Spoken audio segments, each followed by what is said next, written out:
What if Naruto was grandson of Madara? Part 8. Madara's lineage did not end at the Valley of the End. His legacy lived on through Minato and into Naruto. If you enjoy the video, please like and subscribe. Now let's begin with the story. Hashtag Otagakuer hashtag somewhere deep in Otagakuer, in a cave almost pitch black, stood a single figure, stoically looking towards his enemies. The cave looked more like a fighting arena than anything else. Huge stone walls surrounded the battlegrounds. A single man stood front of hundreds of enemies. He had but only one purpose: to kill them all. The figure calmly observed his enemies as they tensed for battle. The figure calmly removed his blade from its sheath. Even in the dark cave, the sword glistened. It was a simple chokyuto, a straight one-edged blade with a black hilt. The sword glistened once again as the figure suddenly disappeared and reappeared on the shoulder of one of his enemies. The figure swinged his blade effortlessly and watched as the enemy's head fell to the ground. Blood spurted from the wound, but the figure had already vanished. The blade sparkled with electricity as it electrocuted multiple enemies. The figure ventured deep inside the arena, where the only thing visible were the sparks of the sword. Squelch thumb with a single stroke of his blade, enemies fell by the groups. The figure had yet to receive a single drop of blood in his clothes. An enemy managed to hit the figure with a fierce punch. The figure poofed in smoke to reveal that it was a clone. The enemy didn't even have time to understand what happened until he was pierced in the chest by the figure. Magnificent, a dark voice whispered in a corner. The said figure had golden eyes with a black vertical slit. He was a tall man with extremely pale skin, waist-length black hair and purple markings around his eyes. And they say hard work can outgrow a genius, Orochimaru said, chuckling darkly. Genetics is what determines the skill of a shinobi, Orochimaru licking his lips. Orochimaru was watching another figure train. This figure had a white long-sleeved shirt which was open at the torso. He wore dark blue pants with a blue cloth hanging fro halfway up his stomach to his knees.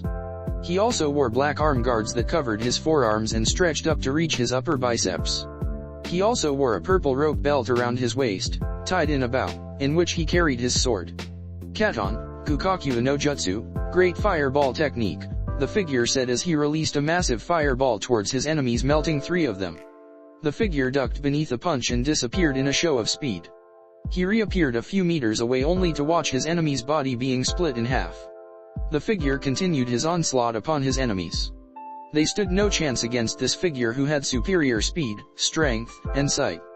The figure disappeared and another group of enemies fell to the ground. He flicked his sword and let the blood F to the ground. The figure turned backwards to gaze at Orochimaru. His black locks of hair flowed freely in the wind. Blood-red eyes with 3 black tomos gazed impassively towards Orochimaru, who couldn't help but smirk. 1,000 enemies stood before him and he didn't even flinch, Orochimaru thought to himself. You have done well, Orochimaru said, walking into the arena and placing his hand on his shoulder. Young Sasuke-kun, Orochimaru said, chuckling. I live to serve you, Orochimaru-sama, Sasuke replied as he bowed his head. Both of them turned around as they saw the Edo Tensei form of Kabuto walking towards them. Of you go, Sasuke-kun, Orochimaru said. As you wish, Orochimaru-sama, Sasuke said, bowing deeply and calmly walking out of the room. Kabuto watched as Sasuke left the arena and walked away before turning to his master. He has matured well, Kabuto stated, and Orochimaru could only nod. How long do you think it will take until his physical conditioning is complete? Orochimaru asked Giddy to take his new vessel. I'd say about a couple more weeks. He's already invulnerable to all poisons and he has accepted the curse seal very well, with full control over the level 2. All in all, I would say that he's an A-rank shinobi bearing on S-rank, Kabuto explained, and Orochimaru nodded, agreeing with the analysis. Though I wonder why you called him Sasuke, Kabuto stated, pushing his glasses up. He's supposed to be a clone from the original Sasuke, so I think that he should have the same name, Orochimaru said, shrugging his shoulders. In the meantime, get him a friend, Orochimaru said, chuckling darkly. A friend? Kabuto asked, confused, until Orochimaru nodded. You wish for him to awaken the main Jakuya, Kabuto stated, and Orochimaru only chuckled. You realize that he's a half-blood. Unlike Naruto-kun, he's going to go blind should he ever use them too much, Kabuto explained, but Orochimaru shook his head in denial. There are many ways to prevent the loss of sight, Orochimaru said. Many ways, Kukyukyuku, hashtag Senju compound, hashtag a new day was just arriving at Konoha. It was summer and, as such, it was already a pretty warm day.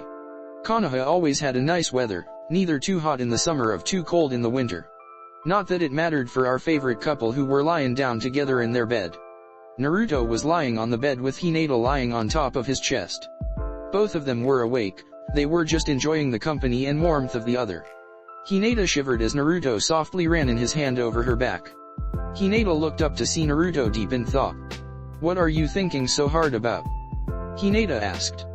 Naruto looked down from the ceiling and into Hinata. "Nothing," Naruto said, gently kissing her forehead. "I'm just going through the things I learned from the Akatsuki," Naruto said, sighing. "Why don't you tell me? I might be able to help," Hinata said, and Naruto nodded. "Sure, but first I need to tell you a story," Naruto said, and Hinata raised an eyebrow. It was a time of war. And so Naruto told her everything he knew about the origin of chakra, Rakuto-senin, and the Juobi, their battle, the creation of the tailed beasts, and the sealing of the Gadamazo in the moon for protection. Wow, Hinata said, surprised that Naruto knew so much about how it all began. "So the Akatsuki plan on sealing all of the Baijas on this statue to bring forth the Juobi?" Hinata asked, and Naruto pondered. "Well, they didn't exactly say that they wanted to bring the Juobi, but it is the most logical outcome," Naruto explained, looking back to the ceiling. "Why don't you summon the statue?" Hinata asked, confused. "You said that only a Rinnegan user can summon and control the statue," Hinata explained. "I can summon the statue, but doing so would reveal that I have the Rinnegan. Something that I don't want they to know as of yet," Naruto replied. "Space-time ninjutsu is the pinnacle of chakra manipulation. There is nothing preventing them to summon the Gadamazo back should I ever summon it here," Naruto explained. "That is my biggest problem. There is no way to keep the statue away from their hands until we kill Nagato and destroy his Rinnegan. If we destroy his eyes, we win," Naruto said. "How about sending the statue to your dimension?" Hinata asked, but Naruto shook his head again. "The summoning jutsu can cross dimensions. Nagato can summon the Gadamazo no matter where it may be. I have been thinking about a seal to block the summons, but I didn't get much far. Like I said, space-time ninjutsu is the peak of chakra manipulation. Even the smallest of techniques is dangerous," Naruto explained. "Have you ever thought about destroying it permanently?" Hinata wondered, but Naruto only chuckled. "If the statue could be destroyed, the sage would have done it long ago," Naruto replied, sighing. "You seem to have this well thought out," Hinata said, chuckling. "Of course," Naruto quickly replied. "I may be strong and have the Rinnegan, but I don't want to take my chances against the Juobi," Naruto said, chuckling. "Pussy," Kurama replied from the room. Kurama only spent time inside the seal when Naruto was gone on missions, otherwise he would sleep on the floor or walk through the forests of Konoha. "Says you," Naruto replied, throwing a pillow at the Baijuyue. "I would like to see you against him," Naruto replied. "It's only the 10 tails. How much stronger than the Kyuubi could he really be?" Hinata wondered. "It's not just the 10 tails. It's the combination of all the Baijuyue. All the power of the tailed beasts gathered under one host. It's the real god of this planet. Although he doesn't have a conscience, he's more instinctive," Kurama started. "He's the primordial entity of this world. The first being, the creator, and destroyer of everything. He's the one that breathed life into this planet and the only thing that can take it away," Kurama said. "He's the god that created countries and has the power to swallow oceans, split the land, carry mountains, and so much more. You can't even measure his power. If there was someone to refer as Mother Nature, it would be the Juobi," Kurama explained as both Naruto and Hinata looked at him with blank stares. "According to the legends, should the Juobi ever be revived, it would mean the end of the world," Kurama finished, and Naruto blinked. "Why didn't you tell me this earlier?" Naruto asked, groaning. He never thought that the Juobi would be such powerful creature. "You didn't ask," Kurama replied before yawning and returning to sleep. "You see what I have to deal with," Naruto said, turning to Hinata, crying anime tears. Hinata could only chuckle. "You don't need to worry so much," Hinata started. "You are not alone in this.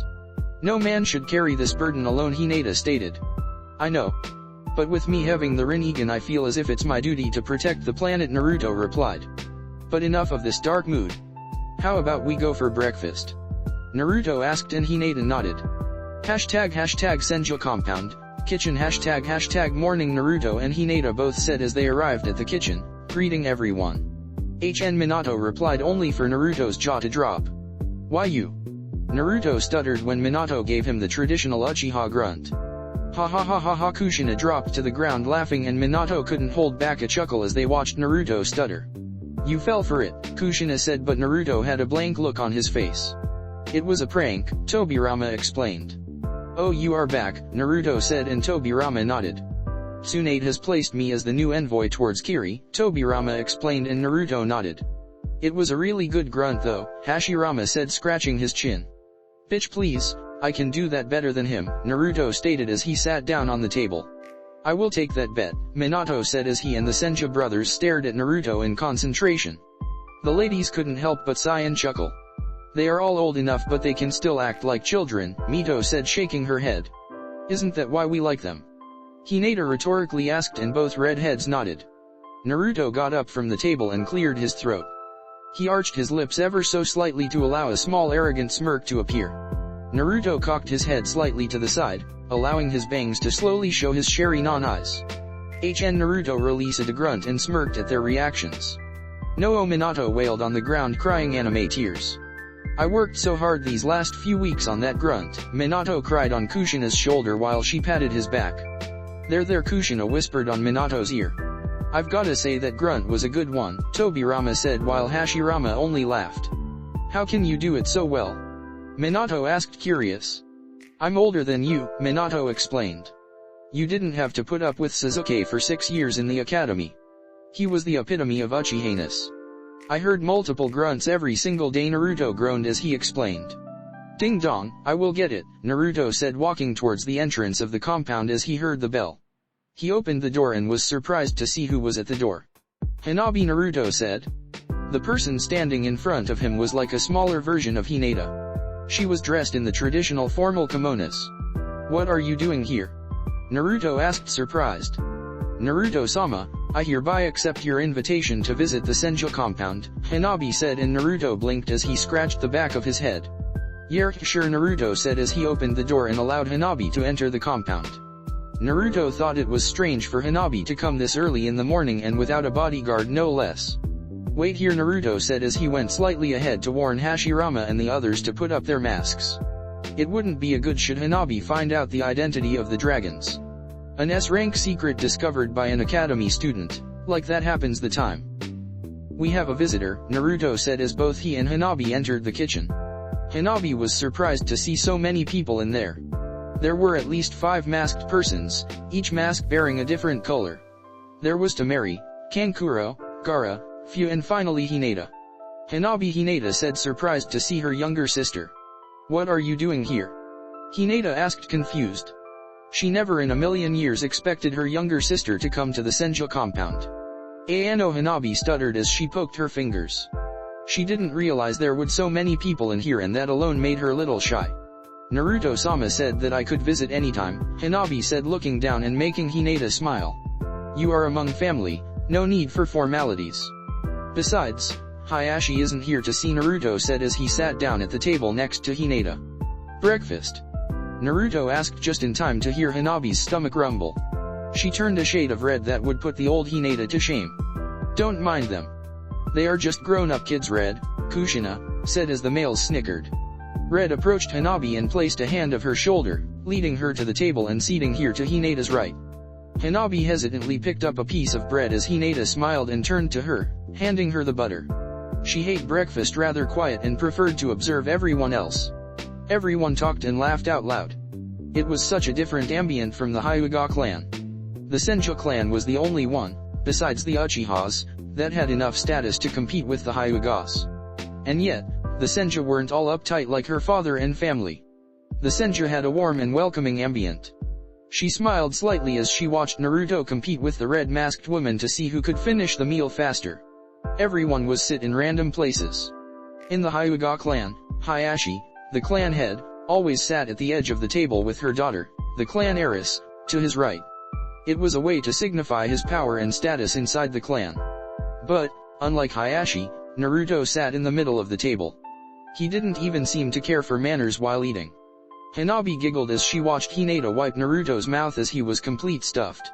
One thing you should know about the Senju, Hinata started gathering Hanabi's attention. When it comes to food, especially ramen, they can put the Akimichi clan to shame, Hinata said, giggling as she watched Naruto glare at Red.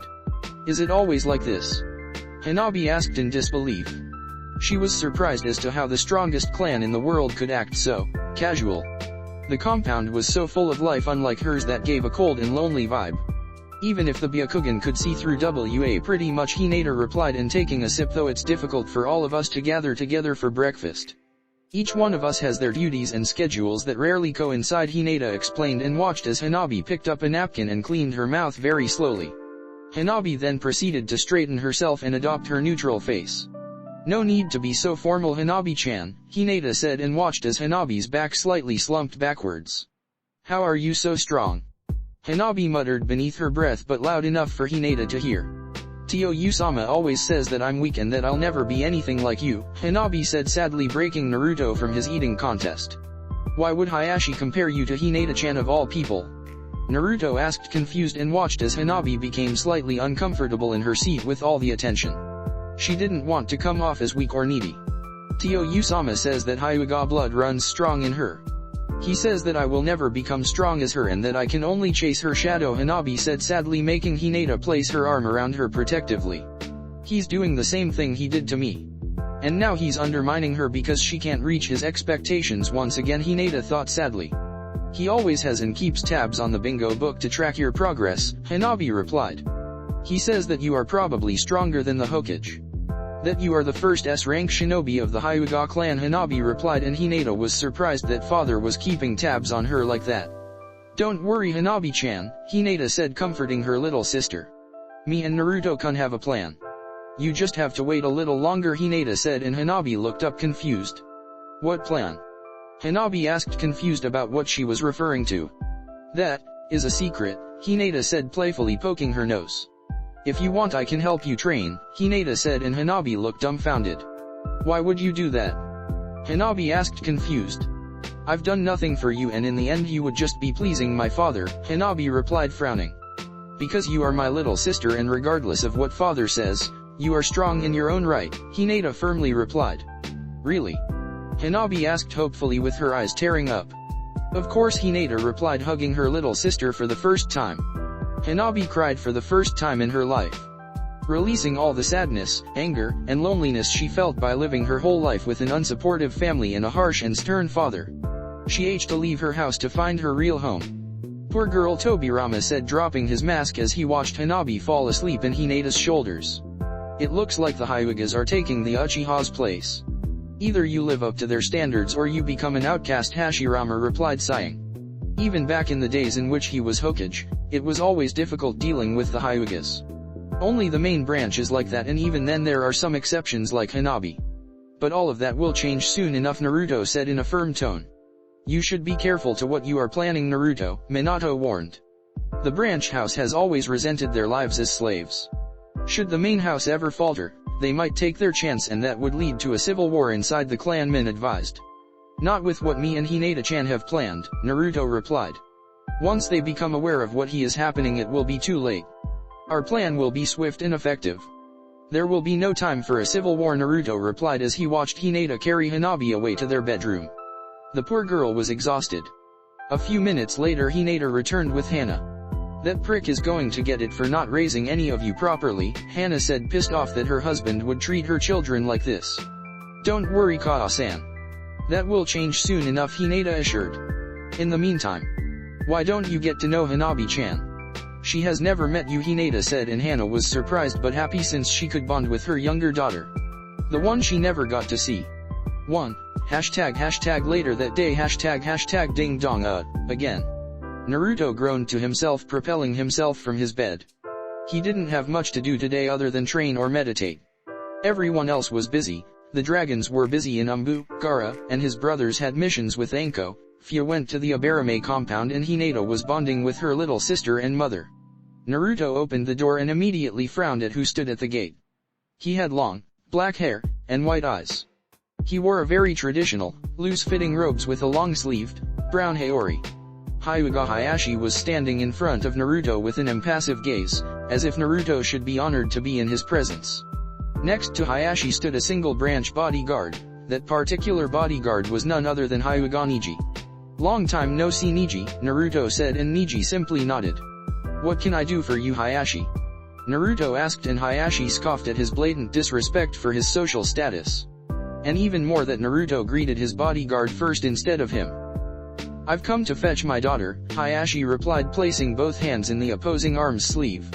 I know that she came to the Senju compound early in the morning, Hayashi replied in his monotone voice. What makes you say that? Naruto asked, curious, making Hayashi snort. She is only an academy student. Do you really think someone of her skill level could evade our all-seeing eyes? Hayashi rhetorically asked, almost poofing his chest with pride. A branch guard saw her and immediately informed me of what had occurred. I kept my distance and followed her here, Hayashi explained. I see, Naruto simply replied. It happens that she is busy training with Hinata-chan. Why don't I drop her off at the Hyuga compound when she's done? Naruto offered and almost took a step back when he saw a small smile creep into Hashi's face. You planned for this to happen, didn't you? Naruto asked, narrowing his eyes. Not entirely, Hayashi simply replied. I knew that you invited Hanabi to visit her sister and I knew very well that she would accept this offer. That is why I refused when she asked me, to further her incentive into coming here and into the welcoming arm of her older sister, Hayashi explained, and Naruto shook his head. You are going to lose her too if you keep treating her like that, Naruto explained, and Hayashi scoffed. I'm not stupid, Senju-sama, Hayashi replied, almost smirking. I know my daughter far better than you think I do. And I know that Hinata wouldn't hesitate to help her little sister should the need ever rise, Hayashi replied, and Naruto just stared at him. I'm a realistic person. I know just how strong my daughter has become and I know that she grew into it without my supervision or guiding hands, Hayashi explained, and Naruto wondered where this was going. Who better than her to mold Hanabi into strong shinobi? Hayashi asked, slightly smirking. Naruto simply smiled as two golden chains sprouted from the ground and snared Niji. What are you doing? Niji yelled as he struggled to get free of the chains. Hayashi was about to question just that when Naruto blurred out of his sight. Hayashi didn't even understand what happened until he was pinned to the wall with Naruto pressing his arm to his neck. You bastard, Naruto growled, increasing his pressure and making it difficult for Hayashi to breathe. You toy with people's feelings just to get what you want. You turned Hanabi into a shy girl just so she could find refuge in her sister's arms. All of that just so she could become stronger. Naruto asked, glaring at Hayashi. Blood-red eyes glowing and staring straight into Hayashi's white ones. Danzo-sama was right. Power is the only thing that matters in our world. Everything else is just a fairy tale.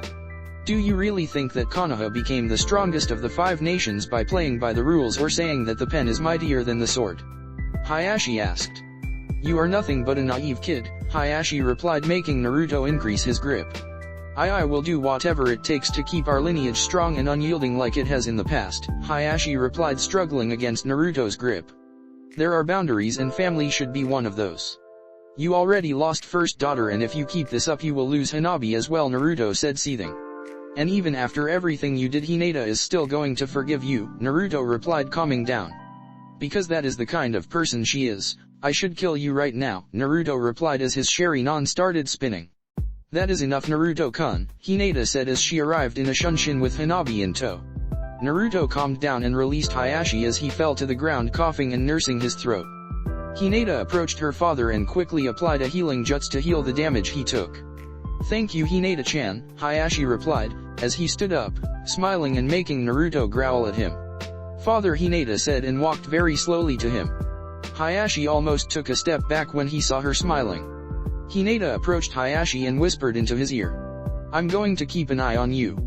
If I find that you have continued this treatment of her, will kill you myself, Hinata whispered and backed off, locking eyes with her father. Understood? Hinata asked and Hayashi nodded, going back to his stoic self. Come, Hanabi-chan, Hayashi said, motioning her daughter to take his side.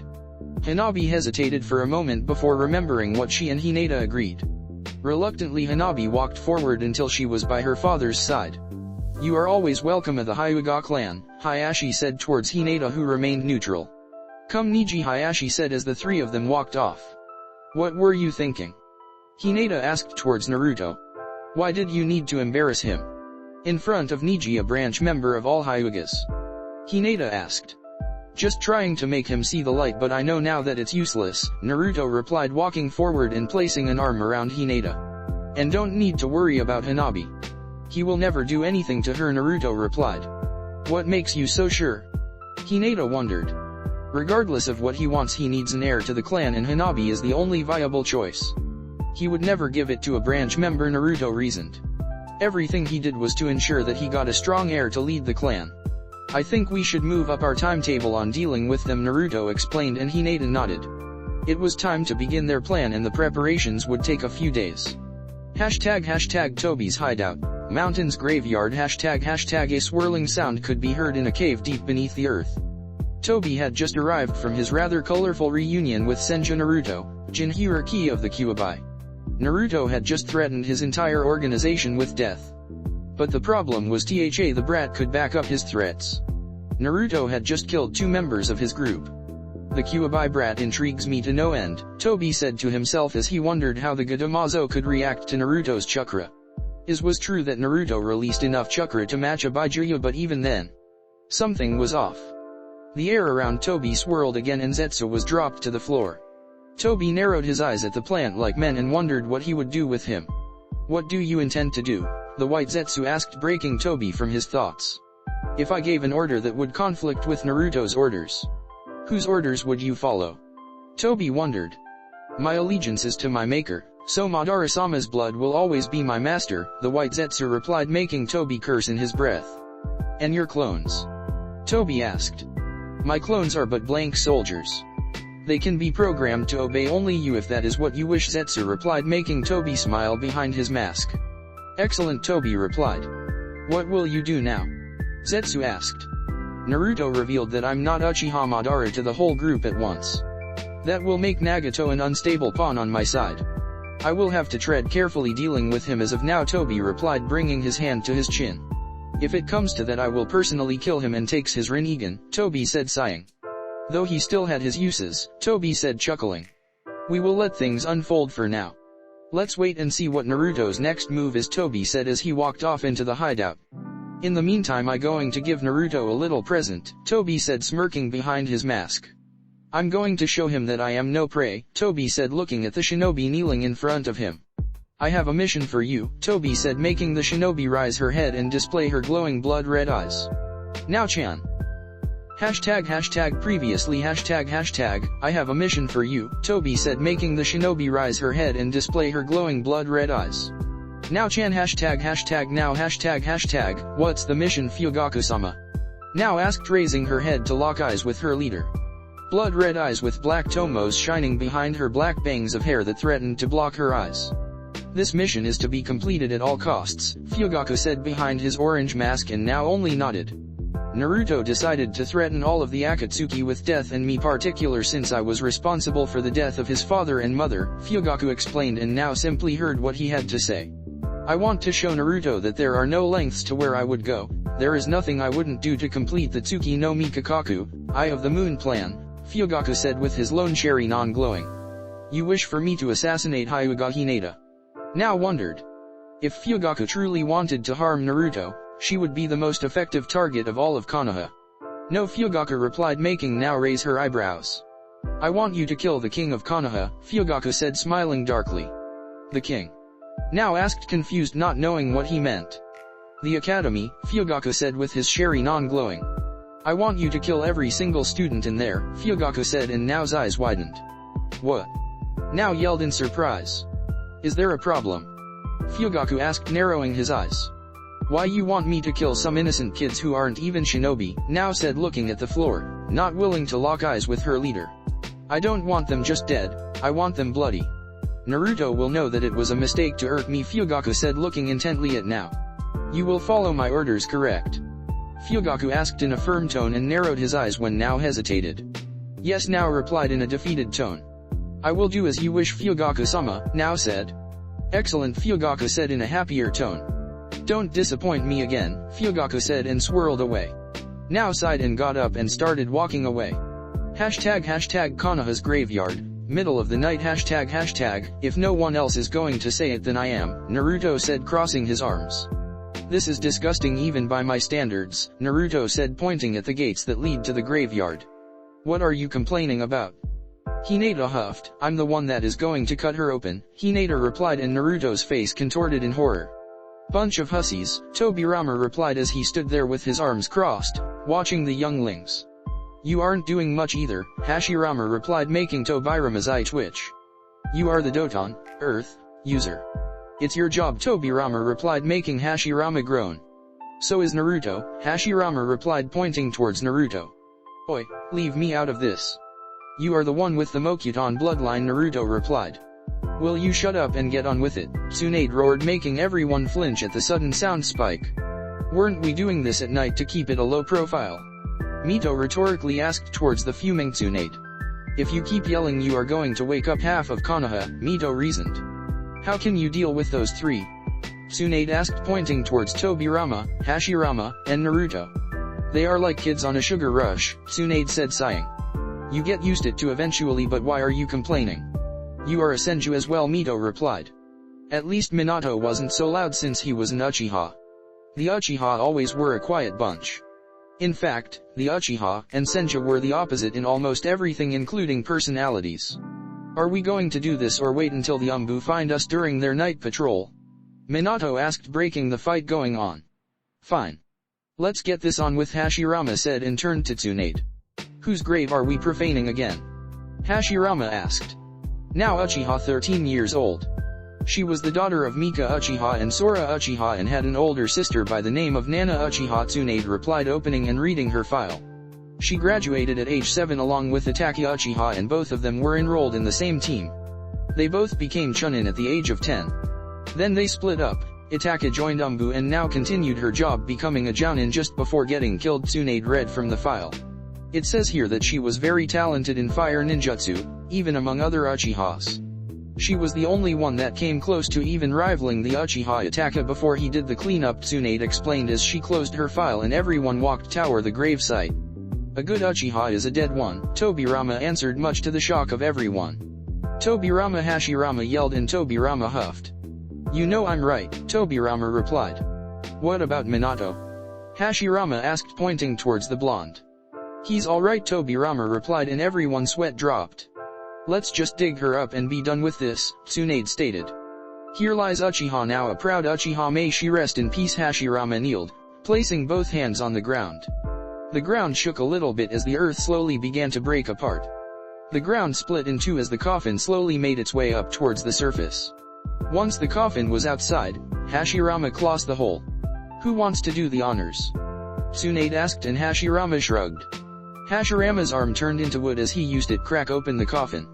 The top of the coffin fell to the ground and everyone coughed as the small cloud of dust was set free. What did I say? Naruto rhetorically asked, pointing towards the decomposed cadaver in front of them. Disgusting, Naruto replied. The cadaver in front of them at least still had skin, but it was all dried up and brownish looking. She was just a little girl, Hinata said, overlooking the cadaver of a 13-year-old. Hinata kneeled down and ran a small diagnostic jutsu. Prognosis? Tsunade asked as Hinata worked her magic on the cadaver. Her eyes are missing, Hinata said in shock when she found empty eye sockets.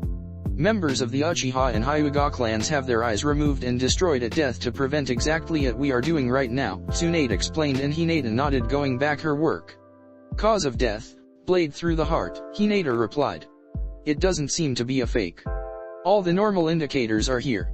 This is a normal human body, Hinata replied, and Naruto took a kunai and cut off a piece of her skin. A blade through the heart, Hinata wondered out loud, gathering the attention of everyone. Once the blade pierces it, the organ's structure is immediately compromised and the blood flow is severed. The lack of oxygenated blood shuts down the human brain in just a few seconds, Hinata said, looking over the body of the young girl. Death is almost instantaneous, Hinata said sadly. What are you doing? Hinata wondered until she saw Naruto sit on the ground and go through hand seals. Kukiyos, Edo Tensei, Impure World Resurrection, Naruto said, slamming his hands together as the ground glowed purple around the shadow clone. A few seconds passed and nothing passed. You're losing your touch, Minato snickered, only for Naruto to bring his hand to his chin in thought. He performed the technique correctly. Either Uchiha now is still alive or her soul is sealed somewhere else other than the pure world, Tobirama inferred as he brought his hand to his chin. Did she had any medical training? Naruto asked towards Tsunade, who looked over the file.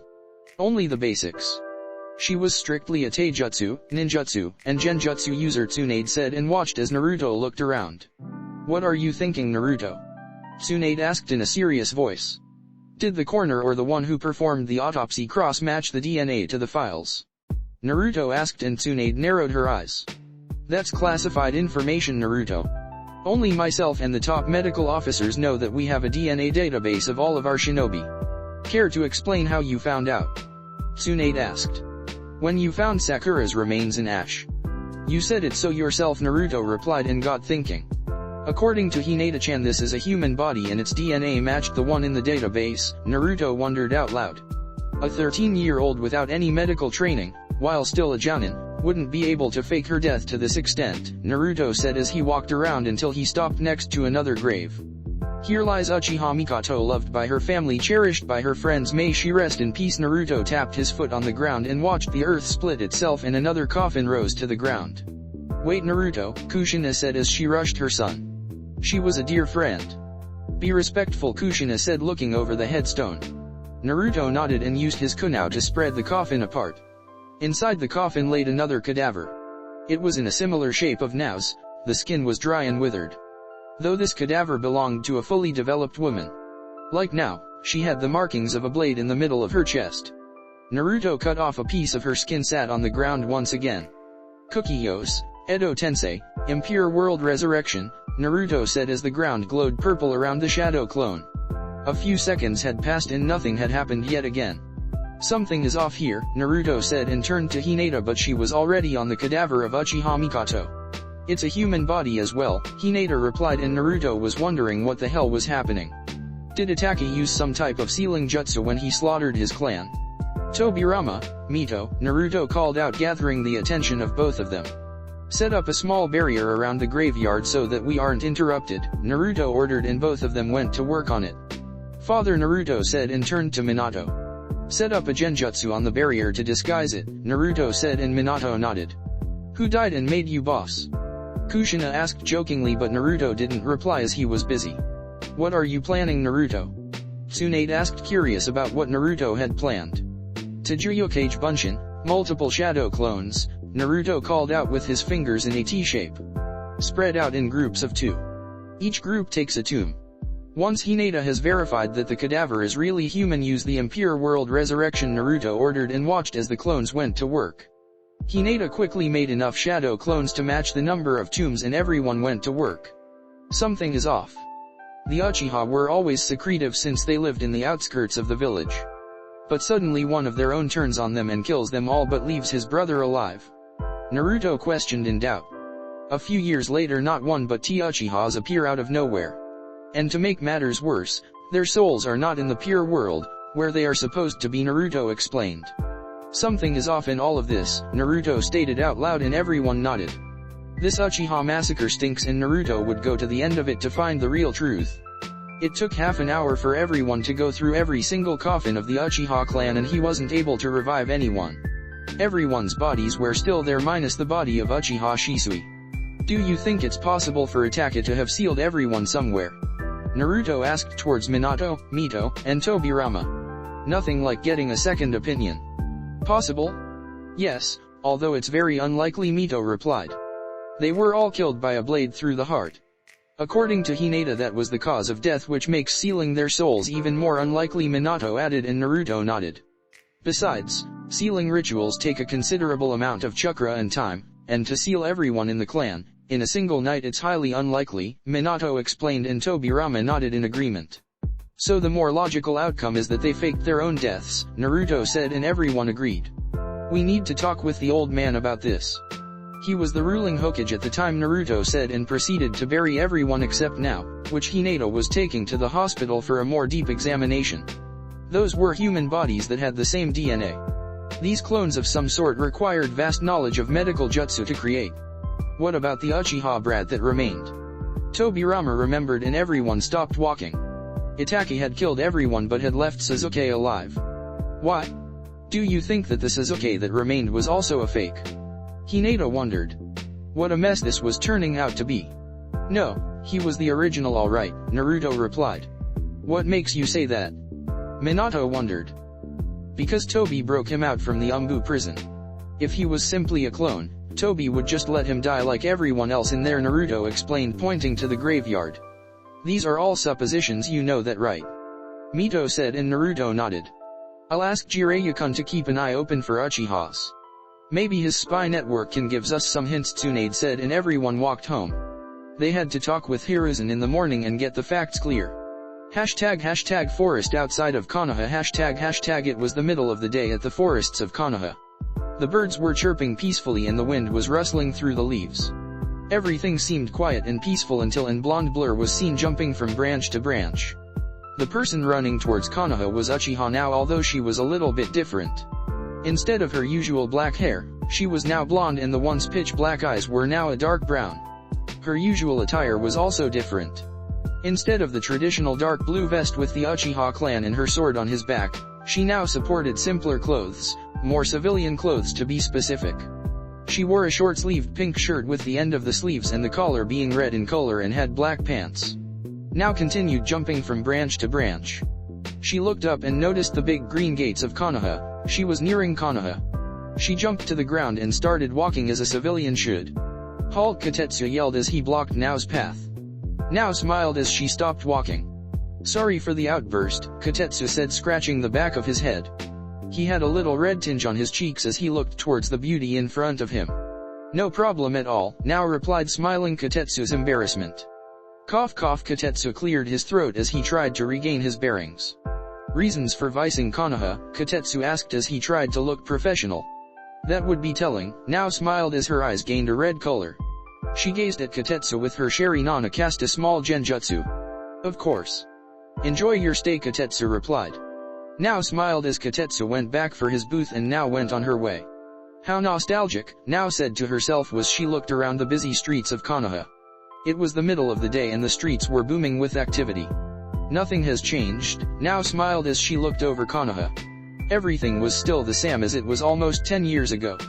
The only difference she could see was the fifth face on the Hokage monument. Nao had almost forgotten the warmth of Konoha. She looked to her left and saw a few villagers laughing. To her right she saw a man trying his best to drag on drunk friend around. She went to a shop and bought a few dango sticks. So good.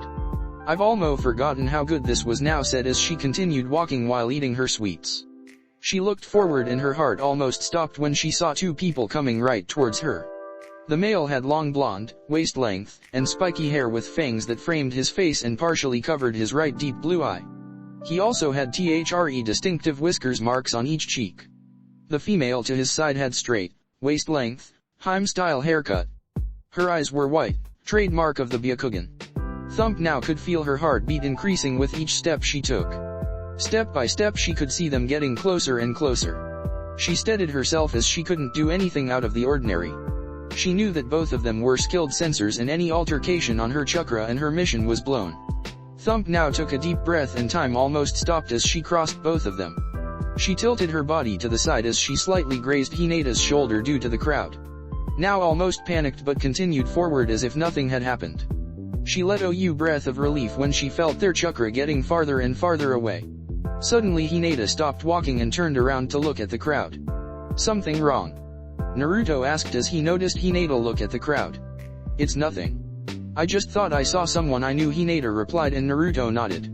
Hinata turned around and both of them went of their way. That was way too close, Nao thought to herself as leaned against a wall in an alley.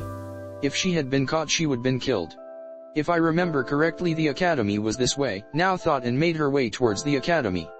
## at the academy ## come on, Nao heard as she arrived the academy.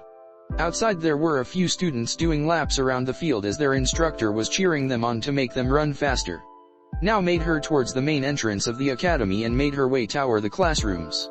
It was amazing how everything was still the same. She continued walking around until she crossed one of the rooms she used to take classes. She focused chakra into her ears and focused on the lecture going on. Now Iruka said, gathering the attention of his students. What can you tell me about the High no Ishi, Will of Fire? Iruka asked and a girl instantly raised her hand. The Will of Fire is something that the Sandaime Hokage used to say in his lectures. He says that every true Konoha shinobi must love, believe, cherish, and fight for the village's sake, as previous generations had done before them, the girl started. According to Sandaime-sama, this is what gives Konoha shinobi the strength to continue fighting against all odds, the girl explained. Very good, hero, Iruka replied, getting a toothy grin from her. The Will of Fire is the belief that should guides us. This is what give us strength to fight for those we hold dear, Irika explained and continued on with his lecture. The will of fire. Now thought to herself. She had never heard anything like this before. Interesting how times and professors change. Flashback, now had just gotten back her mission briefing with Fugaku and she made her way towards the graveyard. She stopped near a headstone with the name of Nana Uchiha. What would you do, big sis? Now wondered in thought. Now Chan now heard some soft voice and looked up to see a fair-skinned woman with long, black hair with bangs hanging on both sides of her face to roughly frame her cheeks and black eyes. She wore a simple dark blue blouse with the Uchiha clan fan on the back and black short skirt. Mikoto-sama now said, bowing to the wife of the clan leader. What troubles you, my dear? Mikoto softly asked. Nothing, Mikoto-sama now smoothly replied, but Mikoto could tell something was wrong. Your eyes tell a different story, and I'm not talking about the Sharingan, Mikoto explained. It's now started, but hesitated before she gathered her thoughts. I'm not sure if I want complete this mission Fugaku-sama gave me, now explained, and Mikoto nodded. There is only one thing I can tell you, Mikoto started and got Nao's attention. Never do anything that you think is wrong. If you think deep down what you will do is wrong, then don't do it.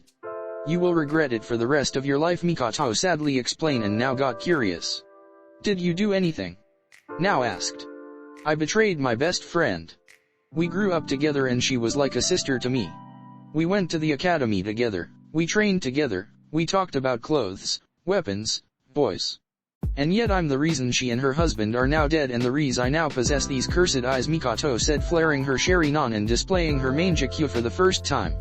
/N, check profile for pic, they are beautiful, now said, enticed by the pattern Mikoto displayed. Looks like a flower blossoming, now said, and Mikoto slowly nodded. Did you do it for your eyes? Now wondered, but Mikoto quickly denied. I was presented with a choice. Clan or Konoha, Mikoto explained, and now nodded. Itaka-kun chose Konoha while I chose my clan. We are what we choose. So, think about it and be sure of your choice, as you will live with forever, Mikoto explained and started walking away. Wait now, suddenly screamed, making Mikoto stop. Thank you, now said with complete honesty. Mikoto nodded, smiling, and continued walking until she was out of Nao's sight. End flashback. Damn him, now hissed as she turned around and started walking away from the academy. I may be a shinobi, but even I have my morals and boundaries, now thought to herself, choosing not to complete her mission. Hashtag few days later, Sarutobi compound, hashtag the Sarutobi compound, home of the Sarutobi family. They had never applied for clan status, so they didn't possess a seat in the council, but that didn't seem to affect them. The Sarutobi clan members were all extremely skilled in taijutsu and both air and fire ninjutsu. Some members even managed to surpass the Uchihas in the skill with fire. Such example was of course Sarutobi Hiruzen, the Sandaime Hokage. The man that was present in all three great shinobi wars and lead Konoha to victory in two of them. Extremely skilled in taijutsu, ninjutsu and unstoppable in bojutsu, staff techniques. Coupled this with his personal summon, Inma the Monkey King, Sarutobi became known as the god of the shinobi and hailed as the strongest shinobi of his generation. And his father before that, Sarutobi Sasuke, was also an exceptionally strong shinobi. Strong enough to hold his own against some legends of the old world like Senju Hashirama and Uchiha Madara. Both of Hiruzen's sons were also strong in their own way. The only one currently alive is Sarutobi Asuma, an elite jounin of Konoha, wind ninjutsu specialist and once a member of the 12 shinobi guardians.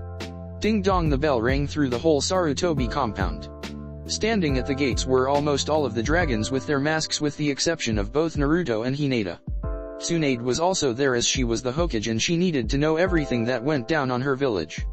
The gates slowly opened and in came someone who had short spiky brown hair and black eyes.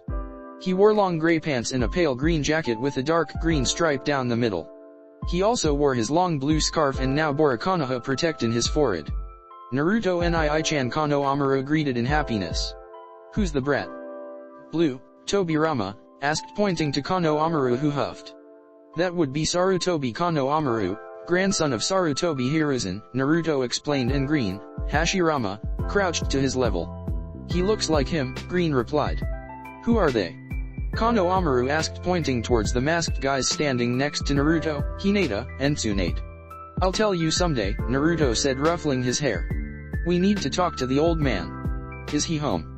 Naruto asked, and Konohamaru nodded, guiding them towards one of the many houses. This place hasn't changed, Green said as he looked over to the house where Hiruzen lived. It looked exactly the same as the last time he visited, and that was many decades ago. I've never seen you here before, Konohamaru said once he heard Green's comment. You weren't here at the time, Green smoothly replied, but Konohamaru shrugged his shoulders and led everyone towards Hiruzen's office. Konohamaru knocked at the door and heard his grandfather talking. He opened the door and Hiruzen could be seen smoking on his pipe as he was drawing some kind of painting. The room's window was opened as he seemed to be drawing the landscape he could see from that. Can we talk? Tsunade asked, and Hiruzen noted the serious tone in her voice. He nodded and shooed Konohamaru away, closing the door. Mito quickly placed a few silence seals around the room to make sure that nothing got out. So Hiruzen started blowing up a bit of smoke. What can I do for you? Hiruzen asked and watched as the dragons removed their masks and everyone sat on the ground. Where to begin? Tsunade mused and turned to Hinata. Why don't you begin with Kiri? Tsunade asked, and Hinata nodded, making Hiruzen focus on her. A few weeks ago we were given the mission to help the rebel side of the mist in the Bloodline War, Hinata started, and Hiruzen was already surprised that Tsunade had agreed to such mission, but he didn't focus much on that. We won the war, but Alan, the way I fought an Uchiha, Hinata said, and Hiruzen raised an eyebrow. An Uchiha, you say? Hiruzen asked, taking a deep breath, and motioned Hinata to go on. She said she was Uchiha now and she had an eternal Mangekyo Sharingan. I won the battle, but she managed to demolish the building where I stood, so I was unable to capture her, Hinata explained. I remember her, Hiruzen said, sighing. She was a good girl and just as talented as Itaka. She didn't get much of a spotlight since, with Itaka being a prodigy and son of the clan head, she remained in his shadow. Always had the impression she had a good heart, Hiruzen explained. She was strong. She could use the Amaterasu flames, Susanoo, and some type of genjutsu that would completely freeze the enemy's chakra network, paralyzing her opponent and leaving him completely exposed to an attack, Hinata explained. I understand, but still fail to see what you expect from me. Hiruzen wondered, curious. Uchiha now was supposed to have been killed when Itaka slaughtered his clan, Naruto said, making Hiruzen narrow his eyes at him. What can you tell us about the massacre of the Uchiha clan? Naruto asked, focusing his attention on the old man. Hiruzen sighed as he released a small cloud of smoke. What is there to tell? Hiruzen rhetorically asked, bringing his pipe to his mouth again. Itaka slaughtered his whole clan with the exception of his little brother, Hiruzen explained. Then how do you explain that there are two Uchihas alive besides Itaka and Sasuke? Tsunade asked, narrowing her eyes at Hiruzen. That I do not know, Hiruzen simply replied. Why did Itaka leave Sasuke alive? Naruto asked. Only Itaka can answer that, but perhaps he intended on taking Sasuke's eyes for himself, Hiruzen smoothly replied. You are lying, old man, Naruto said, smirking. I can feel your emotions. Guilt and regret, which means that you are not telling us the whole story, Naruto replied, and everyone narrowed their eyes at the third Hokage. Just tell what this is all about, Hashirama said. Very well, Hiruzen replied, sighing. He never expected the truth to come out after so many years. The truth is that Uchiha Itaka was ordered to eliminate the Uchiha clan by me, Hiruzen replied, and everyone stared with their eyes widened at the man. You what? Tsunade yelled, making everyone wince at the sound spike. And she complains about the noise. If that temper is anything to go by, she's a true-blooded Senjumito, though, to herself. Why would do such thing, Hiruzen? Hashirama asked in disbelief. All that work he put into making the Senju and Uchiha clans form a village together. There was no other choice. It was either that or civil war in Konoha, Hiruzen started. The Uchihas were planning a coup d'etat, and if it were to take place, Konoha would be divided and weakened. The other nations would have seized this opportunity, bring us down. In the end, Itaka volunteered to the mission and I approved it, Hiruzen explained. You did well, Hiruzen, Tobirama replied. How can you say that? Hashirama replied, getting up and locking eyes with Tobirama. You were always against the Uchihas, but this is a new low even for you, Hashirama replied, getting angry. They chose their path the moment they started planning it, Hiruzen started breaking the argument. I tried peace talks and Itaka did try to persuade them to abandon their foolish goal, but they didn't cave, so I took steps, Hiruzen explained. You could have asked me for help. Naruto replied. What could you do? Hiruzen rhetorically asked. An 8-year-old, despised by most of the village. Not everything revolves around you, and if someday you should ever take the hat you will understand that not everything is black and white, Hiruzen replied. Naruto was surprised by the harsh tone coming from Hiruzen. This wasn't the kind old man he knew, no, this was the man that led Konoha into victory through 2 great shinobi wars, this was the god of shinobi. You are still naive, Naruto, Hiruzen said, slamming his fist on the ground. One day you will have to make choices that you will regret for the rest of your life. You will send your own people into missions that you know they will most likely never return. One day you will understand just what kind of sacrifices you will have to do in order to protect Konoha, Hiruzen explained. Is that what it means to be Hokage? Naruto thought to himself. I'm disappointed on you, Hiruzen, Hashirama replied. This isn't the will of fire I preached about. All members of the village are family and they shouldn't be exterminated like some infestation, Hashirama explained. He did the right thing, Tobirama firmly replied. Those half-bloods were never to be trusted. You think that I hated Madara, but he was the only one I trusted, Tobirama replied, making several jaws drop. He was a man of his word, unlike most of his CLA, and he would never have sacrificed his little brother for his eyes. Those are lies fed to anyone that would hear by those inferior in power to him. Those half-bloods would do anything to rise above those of true blood, Tobirama explained. Why do you think he left the village in the first place? Tobirama rhetorically asked, crossing his arms. Because it wasn't for the fact that he wasn't made Hokage instead of you. He got fed up with his pathetic clan, and since he was the last of the true-blooded line he left, Tobirama explained. Then how do you explain him challenging me for a battle? Hashirama asked, narrowing his eyes at his brother. That I do not know, but he must have had his reasons. We will never know, Tobirama explained. Madara wasn't so power-driven like those half-bloods. You remember the battles very well. They used their mangekyous until they were consumed by their darkness. They used Izanagi like some toy, playing gods just to try to get the upper hand, Tobirama said, gritting his teeth. Izanagi? Kushina asked out loud. Izanagi is a kinjutsu of the Uchiha clan and their ultimate genjutsu, Naruto started. By sacrificing an eye, the Uchiha can use this technique to gain the power to turn imagination into reality. It was said to be derived from my creation of all things, Naruto explained, and Kushina's eyes widened along those who didn't know of this. Tobirama is right, Naruto replied, getting a shocked look from Hiruzen. If the Uchiha clan had committed to the coup d'etat and used Izanagi, then Konoha would have fallen in a single night, Naruto explained, and Tobirama nodded. How come? Minato wondered. He had never read anything about this Izanagi technique. Imagine for an instant that Hiruzen attacked with Uchiha compound with several hundred of their men. The battle would definitely go in Hiruzen's favor due to the numbers. However, a single Izanagi cast would wipe out his army, Naruto explained, and Hiruzen was shocked by the power of the technique. This is good and all, but apparently they are still alive, Hinata said, and broke everyone from their rant. What do you mean? Hiruzen asked, confused. Last night we performed a mass exhumation on the Uchiha clan. Their bodies were all fakes. Every single member has apparently faked their own deaths, Hinata explained, but Hiruzen shook his head. It's not possible, Hiruzen replied in disbelief. We performed an autopsy on every single member and everything checked out. Besides, wouldn't Itachi notice them being fakes? Hiruzen asked. It was an assassination. The Uchiha clan never knew what hit them, Naruto explained. How can you tell that the bodies were fakes? Hiruzen asked, curious. Besides that fact that their souls aren't in the pure world, the bodies are, for lack of a better word, perfect, Hinata replied. I performed an autopsy on Nao's body and she was in perfect condition, Hinata explained. Shouldn't that be a good thing? Hiruzen asked, confused.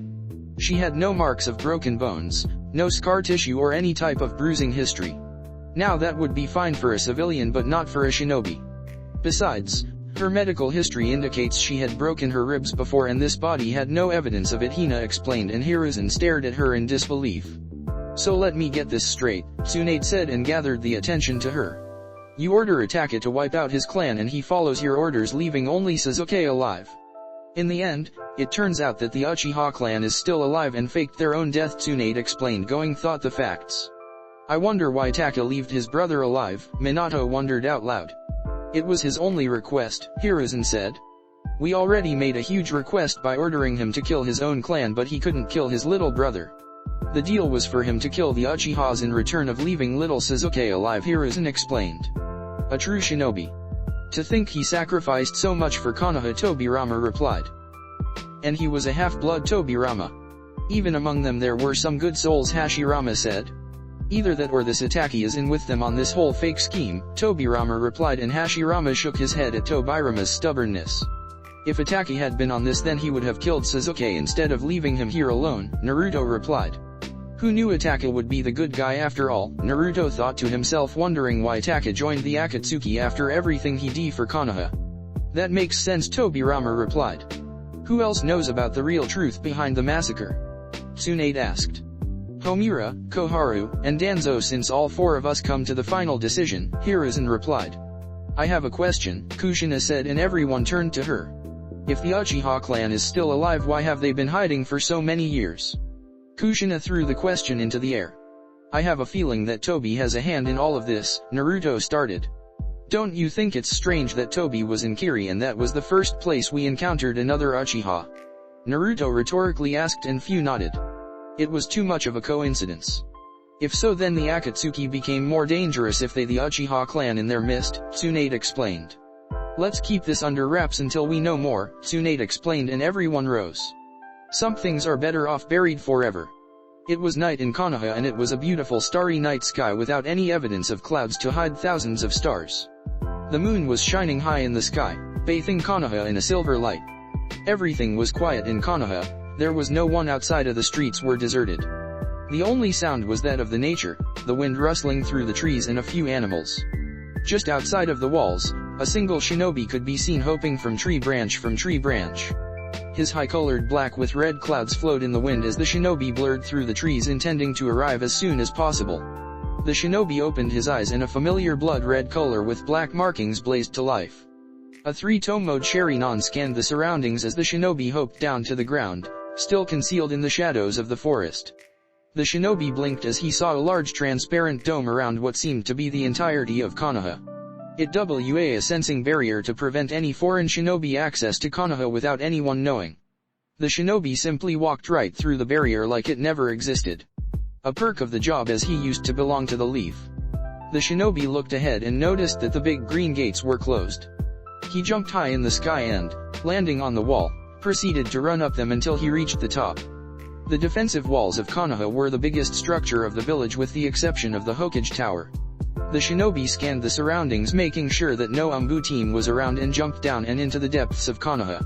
Hashtag Senju compound hashtag as in all of Konoha, the Senju compound was also quiet. Everyone was sleeping peacefully, not realizing that an enemy shinobi was approaching quickly. The same could be said about Naruto and Hinata, who were sleeping next to each other. Toc thumb ka. The moment Naruto heard a ticking noise on the window, he sent a kunao flying towards the target. He didn't even open his eyes as he was asleep only moments before. The kunao was embedded with lightning chakra, so it didn't break the window. It pierced the glass and hit whatever was on the other side. What was that? Naruto wondered in thought. He looked to his left and noticed that Hinata was slowly stirring. What happened? Hinata groggily asked as she raised herself from the bed. Toc. Naruto heard it again, but this time he was already fully awake. This sound was coming from the window. He looked up and noticed something pocking the window. His Sharingan blazed to life to allow better vision. It was a black crow, pocking the window with his beak. What is he doing here? Naruto thought in confusion as he slowly got up without disturbing Hinata and quickly got dressed. Nothing, Naruto replied, kissing her forehead. I'm going for some fresh air. Go back to sleep, Naruto said, and Hinata mumbled something before going back to sleep again. Naruto silently got out of his room, leaving behind a shadow clone to guard Hinata. Just in case, Naruto thought, and walked out of the Senju compound, following the crow. Naruto made his way deep into Konoha and arrived into a training ground. Nar watched as the crow flew and landed on the shoulders of someone standing on a tree branch. What did my crow ever do to you? Itachi asked, shaking his head. This is one ballsy move, Itachi, Naruto said, looking carefully at the other shinobi. I did not came here to fight, Naruto-kun. I only came to talk, Itachi stoically replied. I know, Naruto whispered behind Itachi's ears. Itachi's eyes widened as he quickly jumped down from the tree. He landed on the ground and looked up to see another Naruto where he previously stood. He got behind me with me realizing it and with my defenses up, Itachi thought in amazement, and watched as one of the Narutos dispelled in smoke. Naruto sat down on the ground, with his legs crossed. I feel no ill intent coming from you, otherwise you would already be dead, Naruto said with a serious voice. Now, what can I do for you? Naruto asked, focusing on Itachi. I have a few questions I was hoping you could answer, and in return I shall tell you what I know of the Akatsuki, Itachi replied in his monotone voice. Really? Naruto asked, surprised. I thought you were loyal to the Akatsuki, but you are willing to betray them for this info I may not even have or be willing to share, Naruto explained. I will take my chances, Itachi simply replied, and Naruto chuckled. I still wonder what you are doing in that organization, Itachi, Naruto said, and Itachi raised an eyebrow. The same as every other member, capturing the tailed beasts, Itachi replied, but Naruto shook his head. I don't think so, Naruto replied, and Itachi just looked at him with a blank face. I have recently heard very interesting news about the Uchiha massacre, Naruto said, and watched as Itachi slightly tensed. Actually, it comes handy that you are here, as I also have a few questions that only you can answer, Naruto explained. What do you know? Itachi questioned. The Uchiha massacre was one of Konoha's deepest and darkest secrets. Only the Sandaime Hokage and his 3 advisors knew of what had happened. It was an S-ranked secret that everyone swore to never speak of again. It was supposed to remain buried forever. Everything, Itachi, Naruto replied, and Itachi looked down. How all of that was mission from the village, since the clan was preparing a coup d'etat, Naruto explained, and Itachi could only nod. You killed your own family for Konoha, Naruto slowly said. You did something I could never do, Naruto replied, but Itachi remained silent. Although you shouldn't beat yourself up since you didn't kill anyone, Naruto said, and watched as Itachi's head suddenly snapped up. Excuse me? Itachi asked in confusion. Was Naruto playing some sick joke with him? I did a mass exhumation on the clan and every single member faked their own death, Naruto replied, making Itachi's eyes widen. No, Itachi replied in disbelief, slightly shaking his head. That's not possible. I would have noticed something different in them, Itachi replied. The bodies they left behind were perfect replicas, including their DNA. It was like some clone, although to the cellular level, Naruto explained. I don't know how they did it, but cloning someone to that level takes years to accomplish, Naruto said as Eve piece started coming together in Itachi's head. Zetsu, Itachi replied in disbelief. He had been tricked by that Toby fellow. Him, that was supposed to be a prodigy like no other. The white and black plant thingy? Naruto asked, and Itachi nodded. One of his special abilities is to clone and take the appearance of anyone he touches, Itachi explained. If that is true, then you do realize that Toby is most likely some member of your clan. Naruto asked, and Itachi nodded. He played me from the beginning. He helped me with the massacre, but everything was planned from the beginning. Toby said that he was Madara, and I was a fool to believe him. I gave him information about the clan without knowing that he in fact belonged to it, Itachi replied, shaking his head. What will you do now? Naruto asked, and watched Itachi sigh.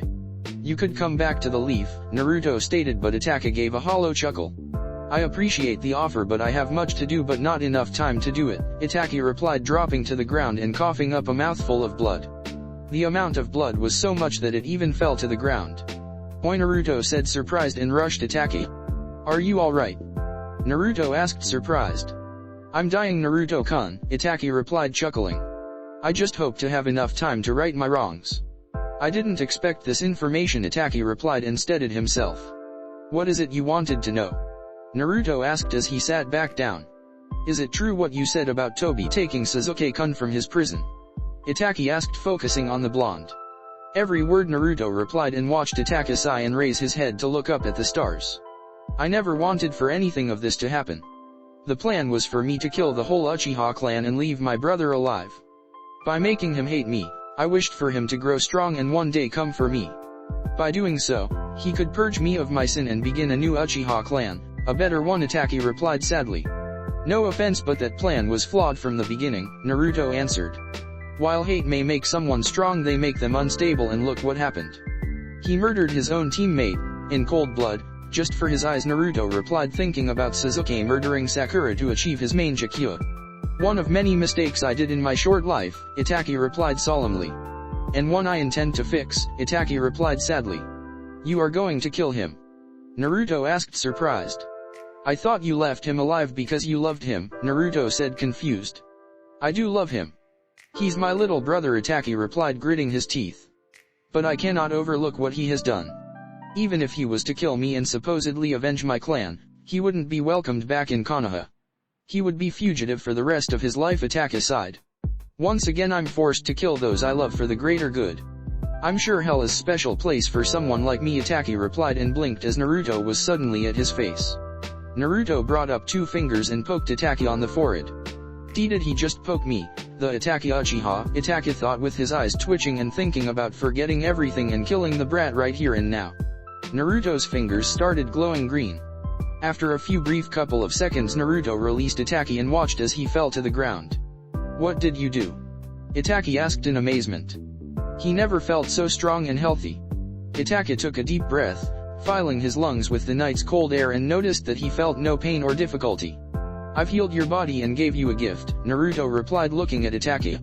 I hope you use it well, Itachi, Naruto replied seriously and watched as Itachi rose from the ground. Itachi flexed his hands taking another deep breath. He slightly flared his chakra and felt it cover his whole body. He never felt so strong in his life. His Sharingan flared into existence and started glowing in the night. Even his skin seemed to gain a stronger color.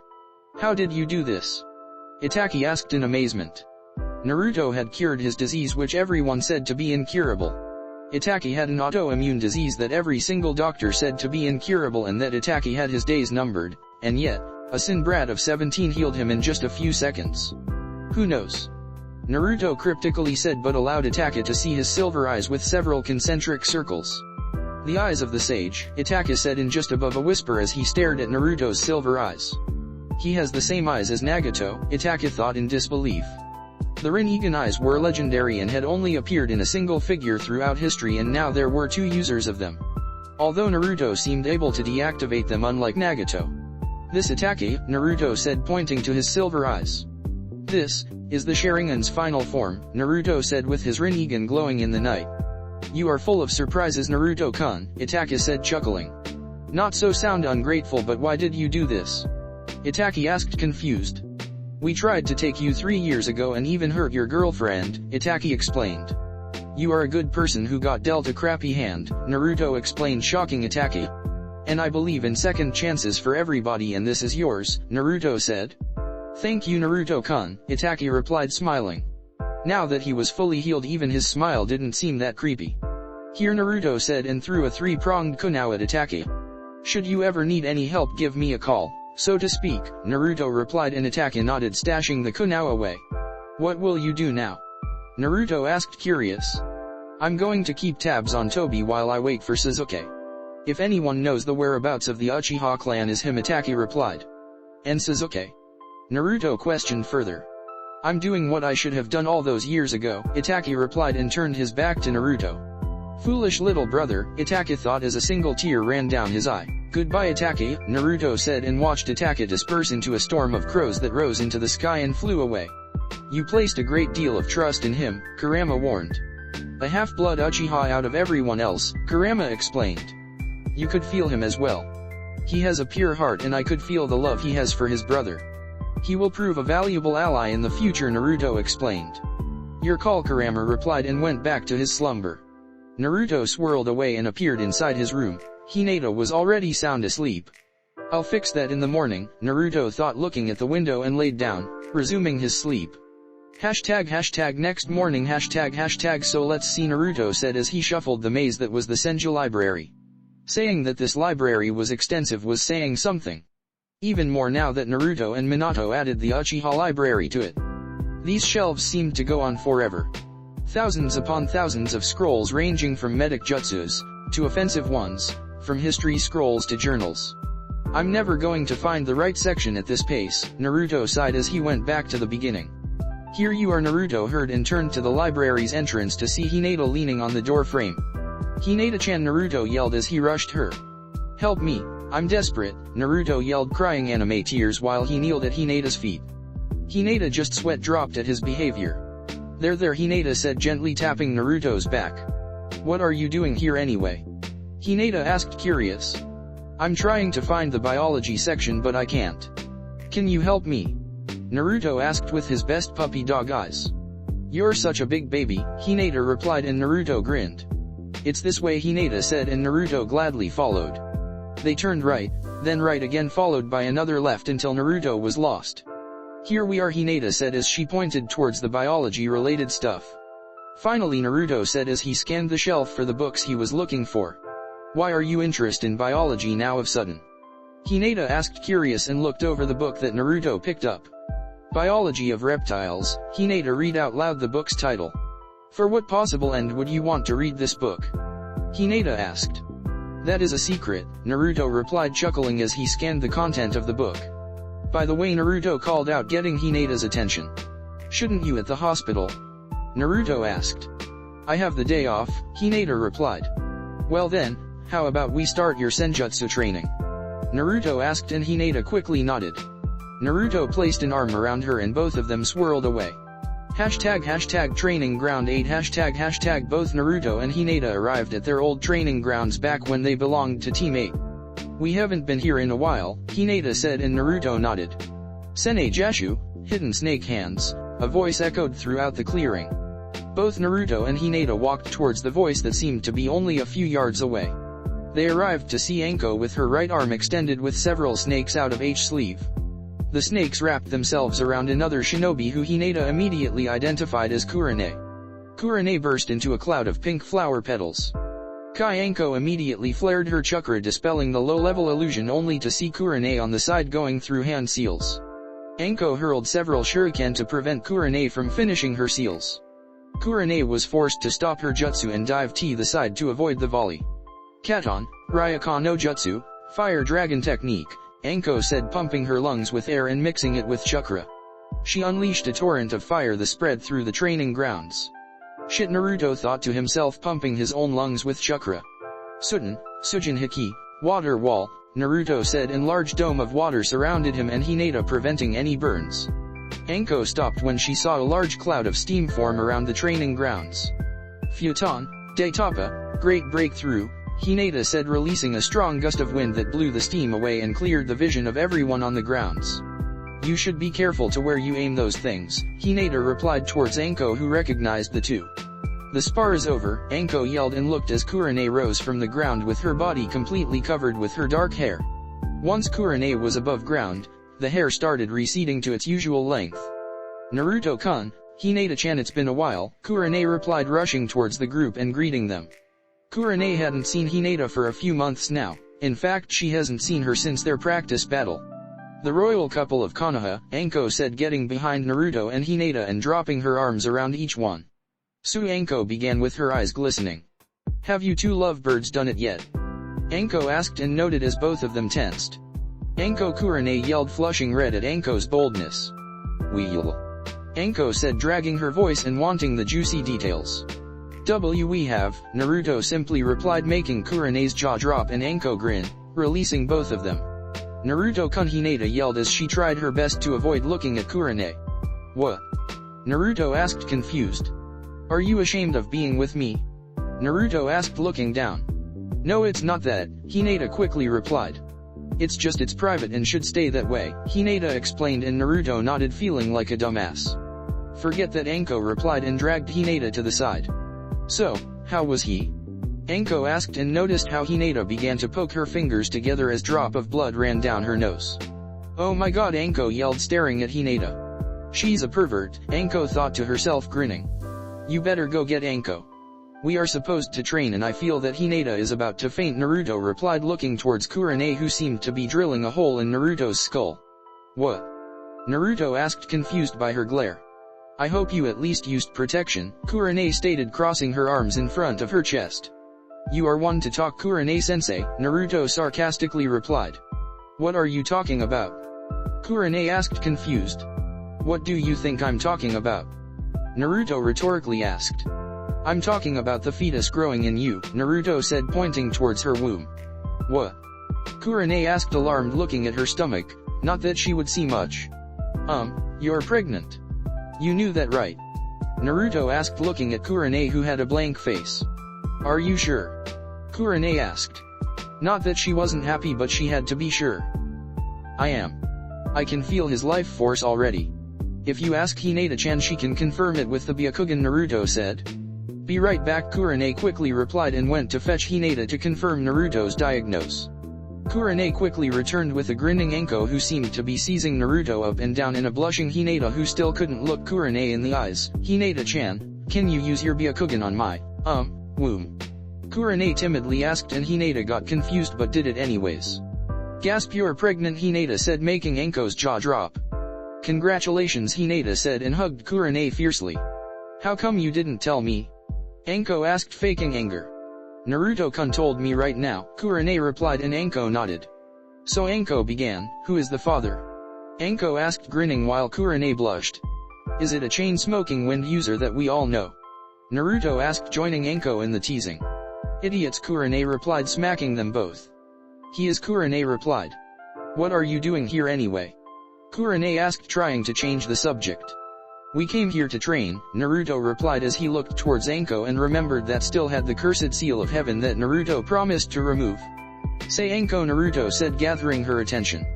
"I can remove your cursed seal now. Do you want to do it now?" Naruto asked, and Anko almost jumped him, nodding her head fiercely. "Lie down on the ground," Naruto said, and Anko quickly followed. Hinata and Kurenai took a few steps back to give Naruto space.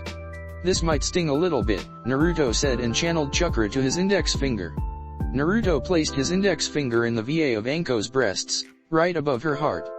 "Oi," Anko grumbled. "These belong to Kakashi-kun, you know." Anko rhetorically asked, lifting her breasts with her hands. Naruto could only stutter at her actions. "Anko, stop playing with them and focus," Kurenai yelled, making Anko scoff. Cough. Naruto cleared his throat to remove any pervert thoughts about Kakashi and Anko's breasts. Anko gave a small gasp as Naruto released a small yet strong spark from his fingertip. The small spark was enough to shut down Anko's heart, effectively killing the Jounin. He killed her, Hinata thought in shock, looking at Naruto, who seemed to be calm like nothing had happened. "You do now what you just did, right?" Hinata asked fearfully. "Of course. The cursed seal of heaven automatically disappears when the user dies," Naruto explained, and Hinata sighed in relief. "Why would I force Anko through the pain of forcefully removing it when the seal itself already does that?" Naruto explained and pointed to Anko's shoulder. The 3 tomos of the cursed seal of heaven started spinning and sizzling. As they spun, a black smoke started erupting from it, and little by little, the seal started shrinking until nothing remained on her shoulder. If they didn't know any better, they wouldn't think she ever had a seal to begin with. Naruto placed one finger of her forehead and jump-started her body again. Anko opened her eyes like nothing had ever happened. "Is it done?" Anko asked nervously. She didn't know what she would do if Naruto answered no. "You are free, forever," Naruto replied, and Anko quickly got and hugged him, spinning him around in happiness. "Are you crying?" Kurenai teased, seeing Anko's watery eyes. "No," Anko quickly replied. "I've gotta go home and tell Kakashi-kun. Bye," Anko replied before quickly taking off. "I've never seen her so happy," Kurenai replied, smiling until she remembered her being pregnant. "Well," Kurenai said, running her hand over her stomach. "I've got to break the news to Asuma-kun." "See you later," Kurenai said and shined away, leave Naruto and Hinata alone. "That was interesting," Naruto replied, and Hinata nodded. Both of them sat down on the lotus position, facing each other. "Now," Naruto said and gathered Hinata's attention. "What is chakra?" Naruto asked, and Hinata simply stared at him with a blank face. "Oh come on, just humor me," Naruto replied, and Hinata sighed. "Chakra is the mix of the body's physical energy and the soul's spiritual energy," Hinata replied. "Exactly," Naruto replied while Hinata just shook her head. "We shinobi can use both of these energies separately. Some bloodlines like the Nara's shadow manipulation use more spiritual energy, making the chakra uneven. The same could be said for the Akimichi, who manipulate physical energy to grow parts of their body. Some genjutsu are even solely based on spiritual energy, like the Nidame Mizukage's genjutsu," Naruto explained, and Hinata raised an eyebrow. "Never knew that," Hinata replied, and Naruto nodded, going on with his explanation about the origin and workings of chakra. "Most of us simply mix the physical and spiritual energies in equal quantities to produce what we call chakra. Chakra is far stronger than the individual energies, and since it's made from energies that make our own body, if we use too much we die. We need a minimum of these energies to simply keep our body running," Naruto explained, and Hinata nodded. "Now senjutsu is a special kind of chakra. Senjutsu chakra is obtained when you gather what we call natural energy and mix it with the physical and spiritual energy to produce a new mixture far more powerful than regular chakra. Understand so far?" Naruto asked, and Hinata nodded. What happens if this mixture isn't on equal portions? Hinata asked, curious. You said that some jutsu use physical and spiritual energies on different proportions, Hinata explained. If you place too little natural energy you don't get anything, but if you place too much you turn into stone, Naruto said, giving already a warning of the dangers. Stone? Hinata asked fearfully. Natural energy is very powerful and there is a reason why there only been a few to be able to use this energy since the dawn of chakra, Naruto explained. Only shinobi with big chakra pools can even think of trying to learn senjutsu. If you absorb too much natural energy it can overwhelm you and turn you into a statue, Naruto explained, and Hinata nodded, taking everything in. Besides being difficult to learn, there are very few that even teach this art. Ero Sennin learned his from the toads, who unlike other animals share a stronger connection to nature. Hashirama learned his from his summons, the ants, and I learned from Hashirama since the foxes didn't have any senjutsu training, Naruto said. 1. This training is divided into 2 steps. First step is learning how to feel and gather natural energy, and the second step is learning how to find the perfect mix with the other 2 energies to produce senjutsu chakra. When you have enough of this senjutsu chakra you enter what is called sage mode, where your taijutsu, ninjutsu, or anything chakra based get a boost. Your self-healing also receives a huge boost. Naruto finished explaining and waited for Hinata to process everything. Ready to begin? Naruto asked, and Hinata nodded. I'm going to leave a clone near you at all times. Should you ever lose control of the senjutsu chakra I will pull it out using my Prita path so you won't turn into stone, Naruto said, and Hinata nodded. To be able to absorb natural energy one must become one with nature. You need to remain perfectly still, but for now I'm going to infuse some senjutsu chakra into you so you can start to feel it, Naruto said. Naruto concentrated for a few minutes until he had gathered enough natural energy to enter his sage mode. Say, Hinata started. Will I also have those kind of markings in my face? Hinata asked, curious. Not that it looked bad. That is an interesting topic, Naruto replied, bringing his hand to his chin. No one really knows why, but these markings aren't always the same. My markings are like Hashirama's but in a different color, although they are completely different from Ero Sennin's, Naruto explained, and Hinata nodded. Naruto placed 2 fingers on Hinata's forehead and leaked a small amount of already molded senjutsu chakra to Hinata. It's so powerful, Hinata said in a strained voice as she tried to contain the powerful senjutsu chakra. Don't fight or try to constrain the chakra. Let it roam through your body, to your arms and legs, into your eyes. Embrace the chakra, Naruto advised, and Hinata tried just that. She channeled a small amount to her and activated her Byakugan on accident. Gasped, what's wrong? Naruto asked, worried. He was restraining most of the senjutsu chakra just to give Hinata a feel for it before she tried to create her own. I can see it, Hinata whispered. I can see the natural energy. I can see it rushing through the trees and into the leaves.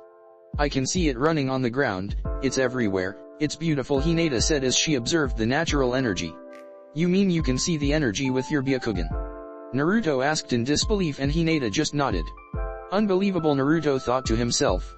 He wasn't able to see the energy with his Sharingan. Naruto removed his hand and stopped feeding his senjutsu chakra. Hinata's Byakugan deactivated and her vision was cut off, making her frown. Well, at least feeling natural energy won't be difficult for you.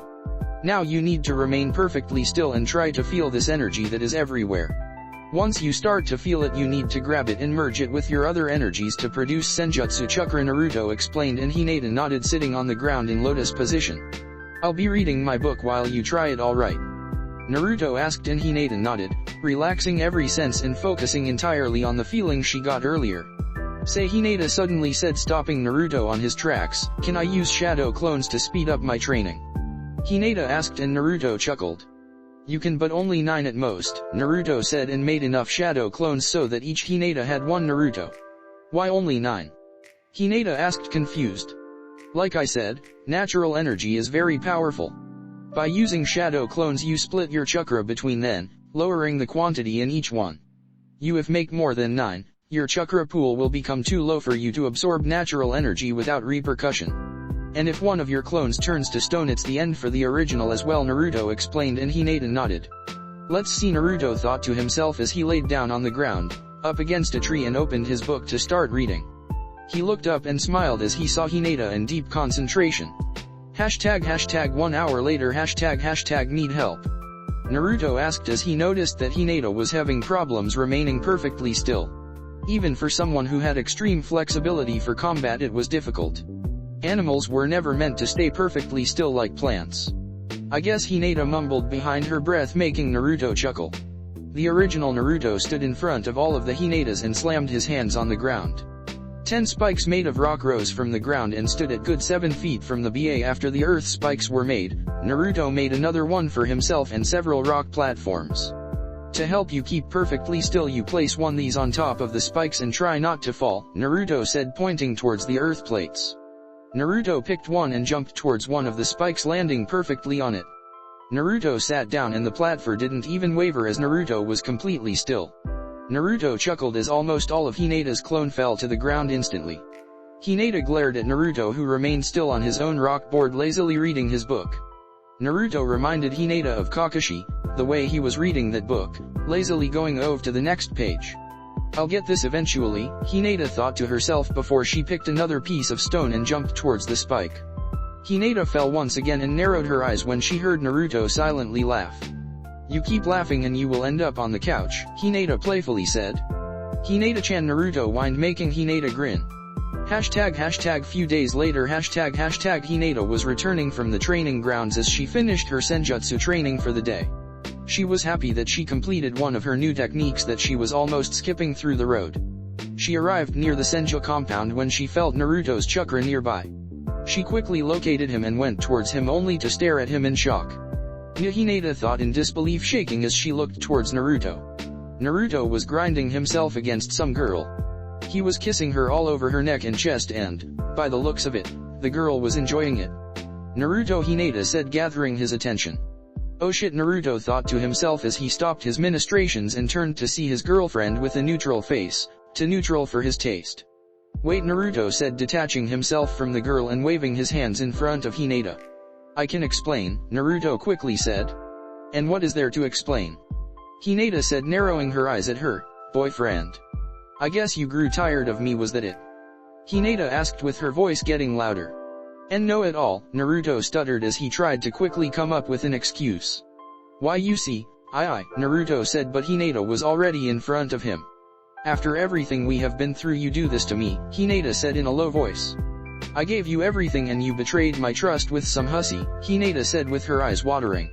Slap! Naruto was thrown backwards by a chakra-powered slap. He crashed into the building, knowing down a wall.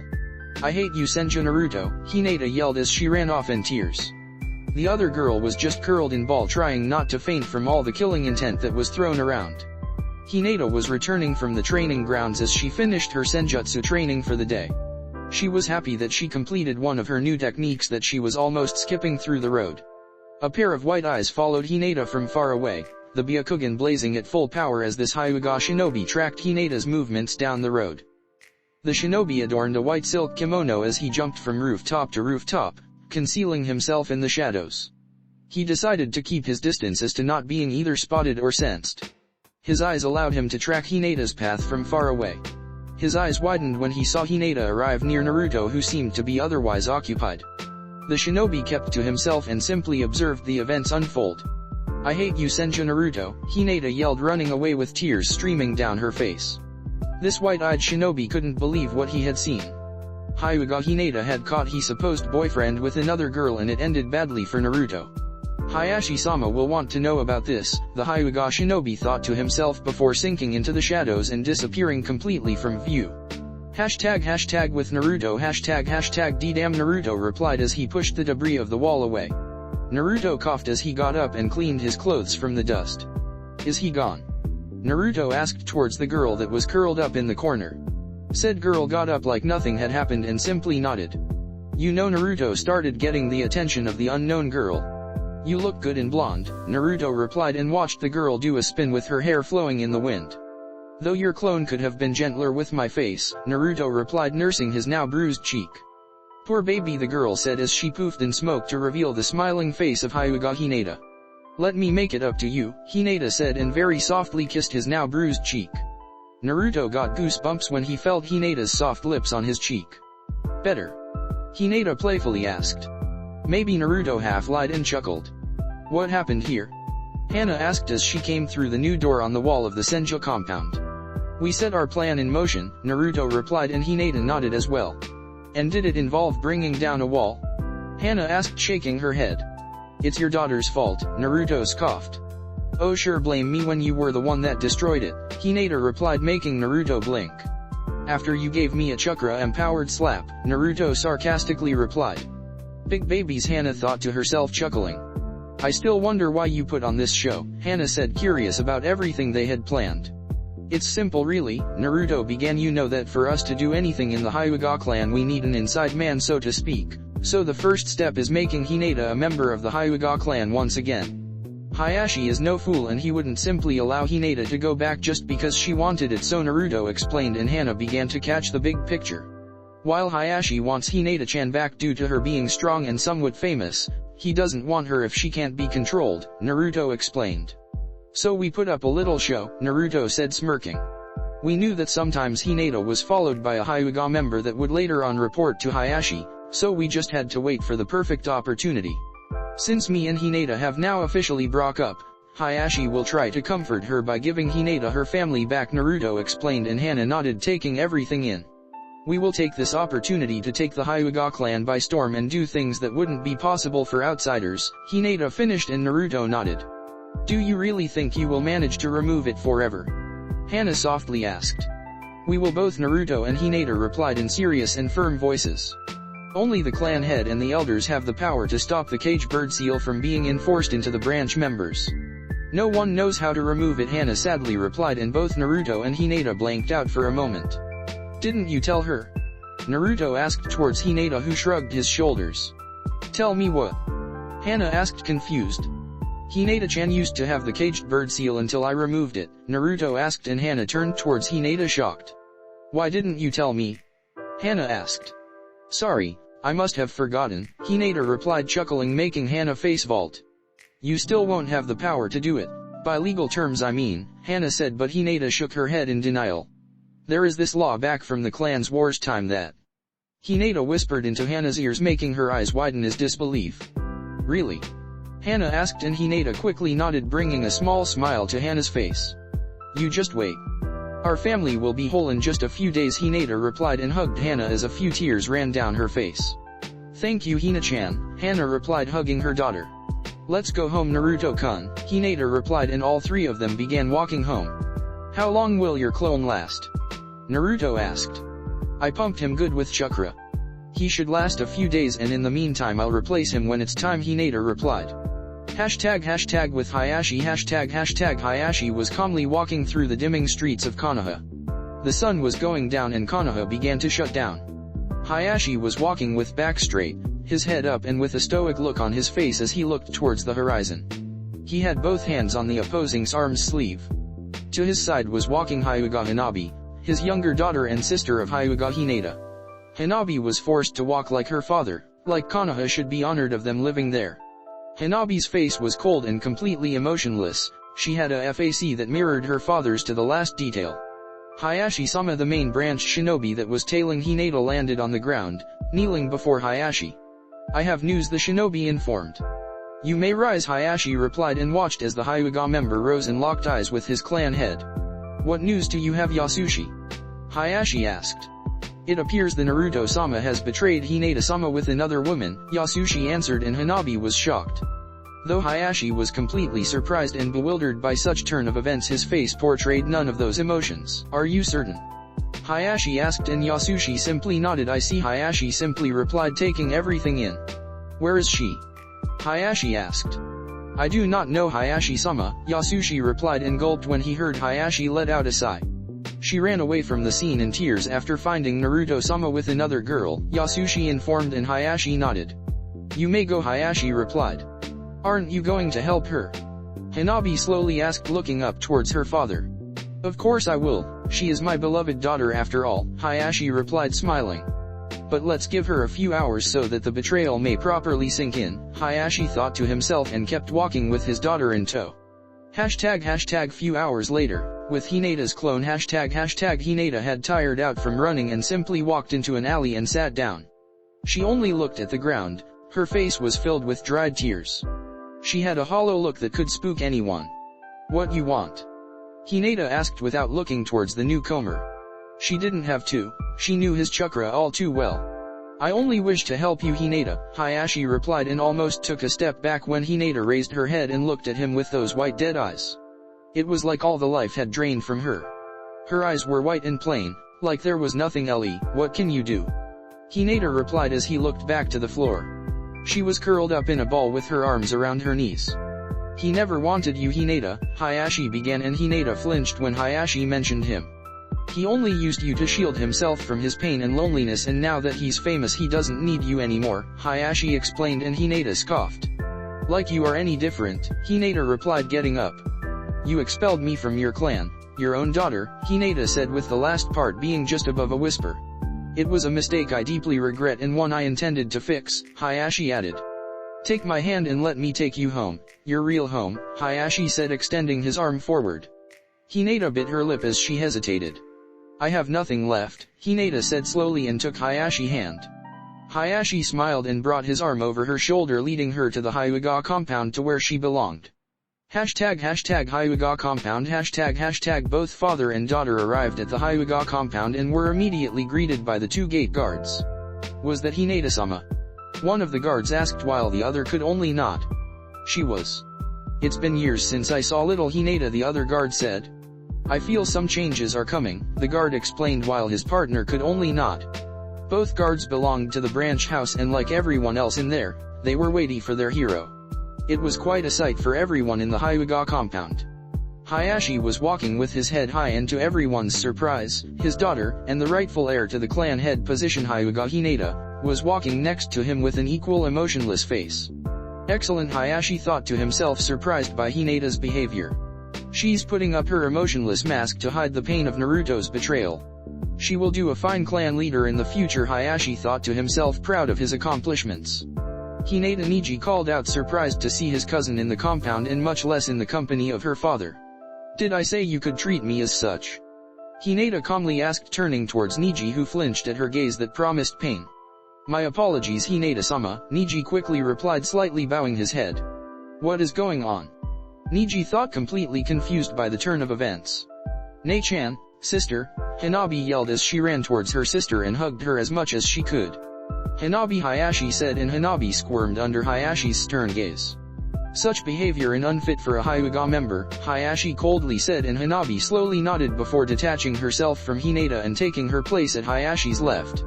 Ne-chan, is it true what happened with Naruto?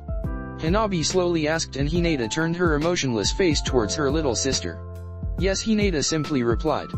Senju-sama has decided to indulge himself on other pleasures of the flesh, Hinata coldly replied. Hanabi asked, blinking, not really getting what she was saying. He cheated on me with another woman, Hinata replied in layman's terms, making Hanabi flinch at her dismissive tone. So it was true, Hanabi mumbled to herself. I always thought those two be inseparable, Hanabi thought as everyone arrived to the dining table. After everyone had sat down, Hayashi rose again to make an announcement. As of today my lost daughter has returned to us, Hayashi said as Hinata rose and stood next to her father. Let's us welcome back Hyuga Hinata to our family, Hayashi said, and everyone agreed. Few days later, Hokage's office Tsunade could only shake her head in disappointment as she stared at both Hayashi and Hinata. Do you really wish for this, Hinata-chan? Tsunade rhetorically asked. Even if my grandson betrayed you, you are still my apprentice and heir, Tsunade explained as she tried to be there for the girl. I am certain, Tsunade-sensei, Hinata coldly replied. Swoosh, there was a swirling sound as Naruto arrived at the Hokage's office. Hey Naruto was saying, but quickly stopped when he noticed the presence of Hayashi and Hinata on the office as well. Hinata-chan, can we talk? Naruto slowly asked. You have no right addressing me in such manner, Senju-sama, Hinata coldly replied, and Naruto sighed. Leave us, Hayashi said towards Naruto, but Hinata interrupted him. Let him stay. I want him to know what will happen, Hinata said, and Hayashi nodded, forwarding the paper to Tsunade. You are an idiot, Naruto. You threw away a wonderful girl, Tsunade said, shaking her head. Last time I will ask this. Are you certain of this, Hinata? Tsunade asked in a serious voice. In front of her were the papers to readmit Hinata back into the Hyuga clan and, as such, Tsunade would lose most of her authority over her. I am Hinata replied and watched as both Hayashi and Tsunade signed the papers.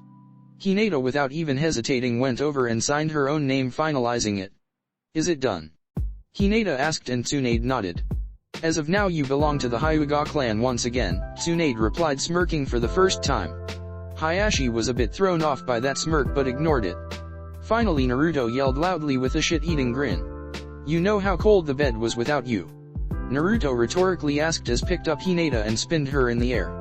Unhand my daughter, Hayashi coldly said but was confused when he heard Hinata giggling. Hyuga Hayashi, Hinata began drawing Hayashi attention to her. I, Hyuga Hinata, heir to the Hyuga clan and member of the main house, hereby challenge you for the position of clan head, Hinata replied towards Hayashi who was drawing blanks. What? Hayashi asked confused as he tried to process everything. Did little Hayashi get a brain freeze? Naruto mockingly asked. I said that I'm challenging you for the place of clan head, Hinata replied looking at her father in the eyes. You set this up didn't you? Hayashi asked narrowing his eyes at the laughing couple. You really thought I would betray my princess? Naruto asked shaking his head in amusement. Looks like you don't know me at all. Your spy didn't even realize that the girl I was kissing was just a transformation of the real Hinata, the other was Simpa Shadow clone Naruto said chuckling while Hayashi had his eyes widened at the fact his spy was discovered.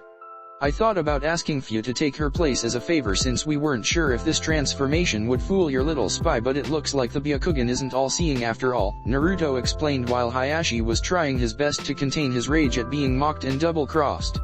Enough playing around, Hinata replied breaking their argument and stepping in front of her father. I challenge you for the clan head's position, Hinata said one last time. Why would I even consider making you clan head since I'm aware of this betrayal? Hayashi asked cringing his teeth together. Because as of 5 minutes I belong to the Hyuga clan and one of the laws clearly states that any member of the Hyuga clan may challenge the current clan head for his position, Hinata replied smiling while Hayashi's eyes widened in realization. This law is from the era of the clan wars and it was created to ensure a strong leadership inside the Hyuga clan. Weren't you the one that was always pushing me to learn about laws and politics? Hinata mockingly asked. For what possible reason could you want my position? Hayashi asked. Isn't it obvious? Hinata rhetorically asked. I thought you knew me better father. One of my dreams was always to abolish the caged bird seal and unite both families Hinata explained and Hayashi couldn't believe it. Everything was coming down on him if she destroyed the caged bird seal it would be the end for the main branch's luxuries. I refuse Hayashi quickly replied. You can't refuse father. The law also states that all challenges are to be accepted, should the clan head refuse the challenge, his position is to be terminated immediately and a new worthy clan head chosen. Should the clan head be unable to fight, a period of recovery or preparation may be granted Hinata explained and Hayashi could stutter as Hinata quoted the law word by word. You see father? I know my way around politics just fine Hinata smiled and Naruto beamed as his girlfriend laid it down on her father. You forget you are under my orders and I could very well place the caged bird seal on you, Hayashi replied smirking. You are wrong once again, Hinata replied making Hayashi narrow his eyes. You already broke that particular law once. The caged bird seal may never be applied to the firstborn of the main branch Hinata explained and Hayashi scoffed. I could always apply it to Hanabi, Hayashi smirked. You could but when I defeat you in combat and rise to the position of clan head Naruto-kun would simply remove it, like he will do to every branch member. I will see you tomorrow at dawn in the Hyuga's main hall for our battle Hinata explained and Hayashi scoffed storming out of the room. That went well Tsunade said while Hinata nodded. I could swear I saw a vein pop out of his neck, Naruto chuckled. It will do him good to be brought down a few pegs, Tsunade said laughing. He had a stick up his ass that would put some Uchihas to shame, Tsunade said and Naruto chuckled. Let's go home. I want my pillow back Hinata said grabbing Naruto by the arm and dragging him home. Hashtag later that day, Hyuga compound hashtag enter bleach. Nothing can be explained, instrumental, you are a fool Hayashi, one of the elders complained the current clan head's position. Hayashi was sitting in front of the 5 elders of the Hyuga clan. They all belonged to the main branch and, of course, they were all long past their primes. Hayashi himself still didn't know why they held such position in the clan and even he knew that he alone couldn't not overthrow the 5 of them. I was tricked to my everlasting shame, Hayashi shamefully replied with his head down. He had been tricked by a couple of teenagers, although the fault didn't rest entirely on him. The supposed spy also got his fair share of punishment. "What do you intend to do, Hayashi?" another elder asked, making Hayashi raise his head. "You may be strong, but no one in the whole clan can take down an S-rank shinobi," the elder replied. "I know very well my skill level doesn't match that of my daughters if the bingo book records are anything to go by." Hayashi sighed, thinking what he could do to keep his position as clan head. "I have no delusions about my strengths. I am a mid-A rank shinobi at best, and the bingo book says that Hinata is high Kage level, not to mention she is a splendid doctor, trained by the current Hokage herself," Hayashi explained, and the elders nodded with one simply chuckling, making Hayashi look at him funny. "The S rank is not simply given to anyone, Hayashi. I have fought a couple of S-ranked shinobi through my career, and you have no idea the extent of their power. This rank is special and not everyone can achieve it. S-ranked shinobi are masters of every field and extremely valuable to a village," Hayashi's father began explaining. "They are also known as army killers. Their abilities are sometimes so far out of reach that they can decimate entire armies of enemies with a single technique. Their chakra levels can sometimes reach Baijuya levels. You know very well the power that all our previous Hokages had. Each Hokage alone could face an entire army and come out victorious," the elder explained. "Look at the Shodaime Hokage, Senju Hashirama. He alone faced and took down almost 3,000 shinobi back during the first shinobi war, and he wasn't defeated by any of them. If it wasn't for the injuries he suffered against his battle with Mada, he wouldn't have succumbed to chakra depletion after fighting them for almost 3 days. Then came his brother, the Nidaime Hokage, Senju Tobirama. He alone forced back the Kinkaku force, 20 of Kyumigaku's elite shinobi, and among them 3 S-ranked shinobi.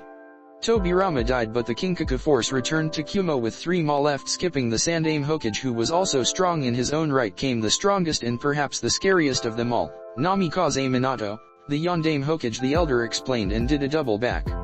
"Or should I say Uchiha Minato, son of the strongest shinobi to ever live, Uchiha Madara, the Onten no Madara, Madara of the Inferno style.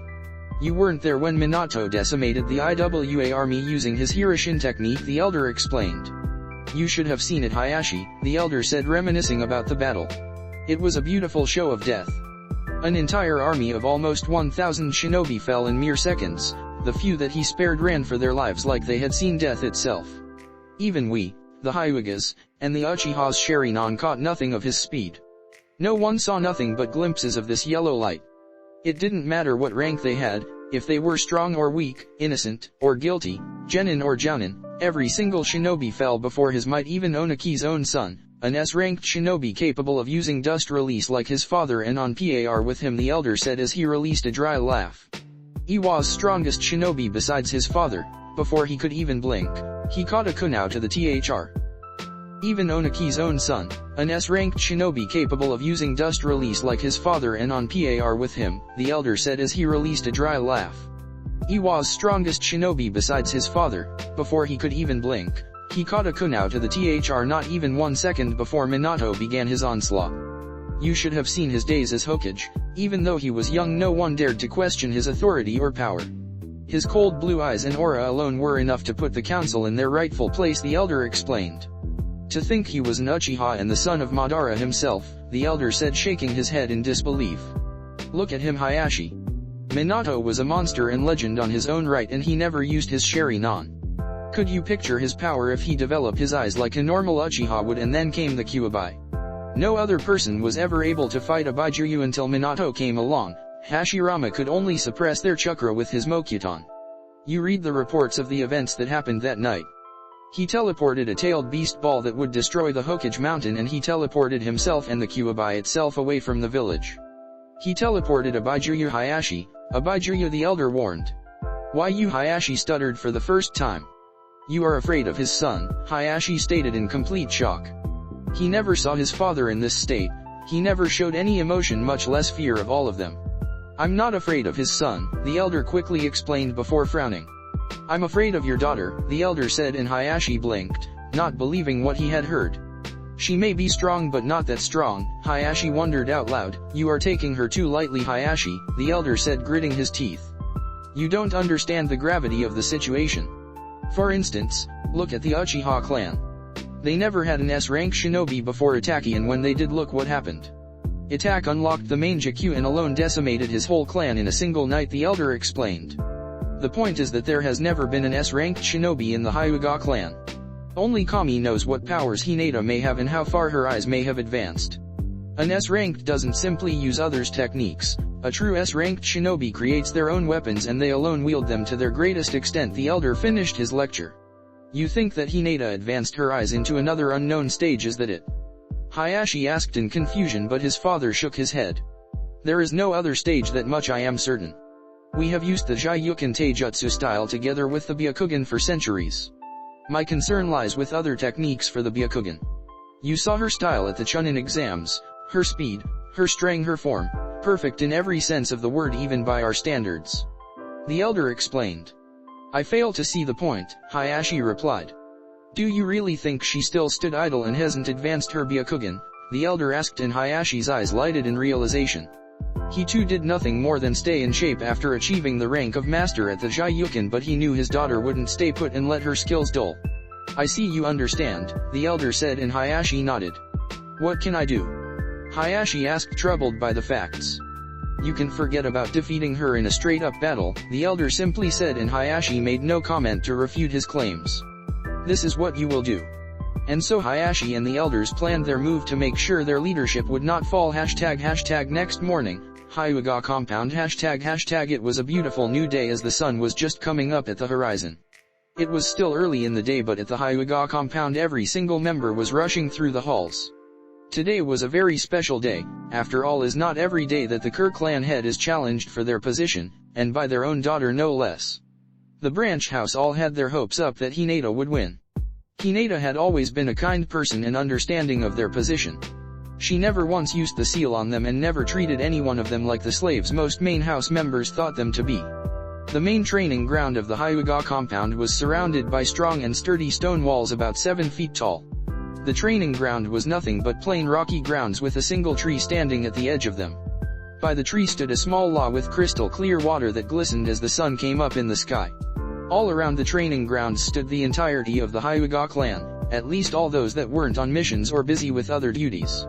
To the left side stood the branch house. Their looks filled with expectation, seeing the prodigal return of Hyuga Hinata. To the right side stood the main house. All of them had impassive gazes, but beneath that, anyone could feel their apprehension. It's not every day that the strongest shinobi of the Hyuga clan is challenged to a battle, and one that held a big prize for victor. Such prize was the position of clan head, and such position could not be taken from the victor, unless the victor was later on defeated as well. Next to the main house, hidden almost from view, were the 5 elders sitting down on some pillows. In fact, they were the only members sitting down, and they held a quite good position to watch the match that would ensue in just a few moments. In the middle of the arena we could find one of the main persons of this event. Hyuga Hayashi was sitting in the middle of the training ground in lotus position with his back perfectly aligned. His legs were crossed with his feet placed on the opposing thighs and each hand resting effortlessly on each knee. Hayashi took several deep breaths as he relaxed in his meditating state. A small wind rustled around him as he released his breath, and his chakra flared ever so slightly. Meditating is one of many methods of training chakra control, improving your reflexes, but most importantly, to be able to focus on the task at hand. Meditating teaches one patience, calm and concentration. Hayashi slowly opened his eyes as a familiar swirling sound could be heard echoing around the training ground. The air was swirling in the middle of the training ground as 3 figures appeared out of thin air. The first one was obviously his adversary and his daughter no less. Hyuga Hinata was the first person to arrive at the battlegrounds.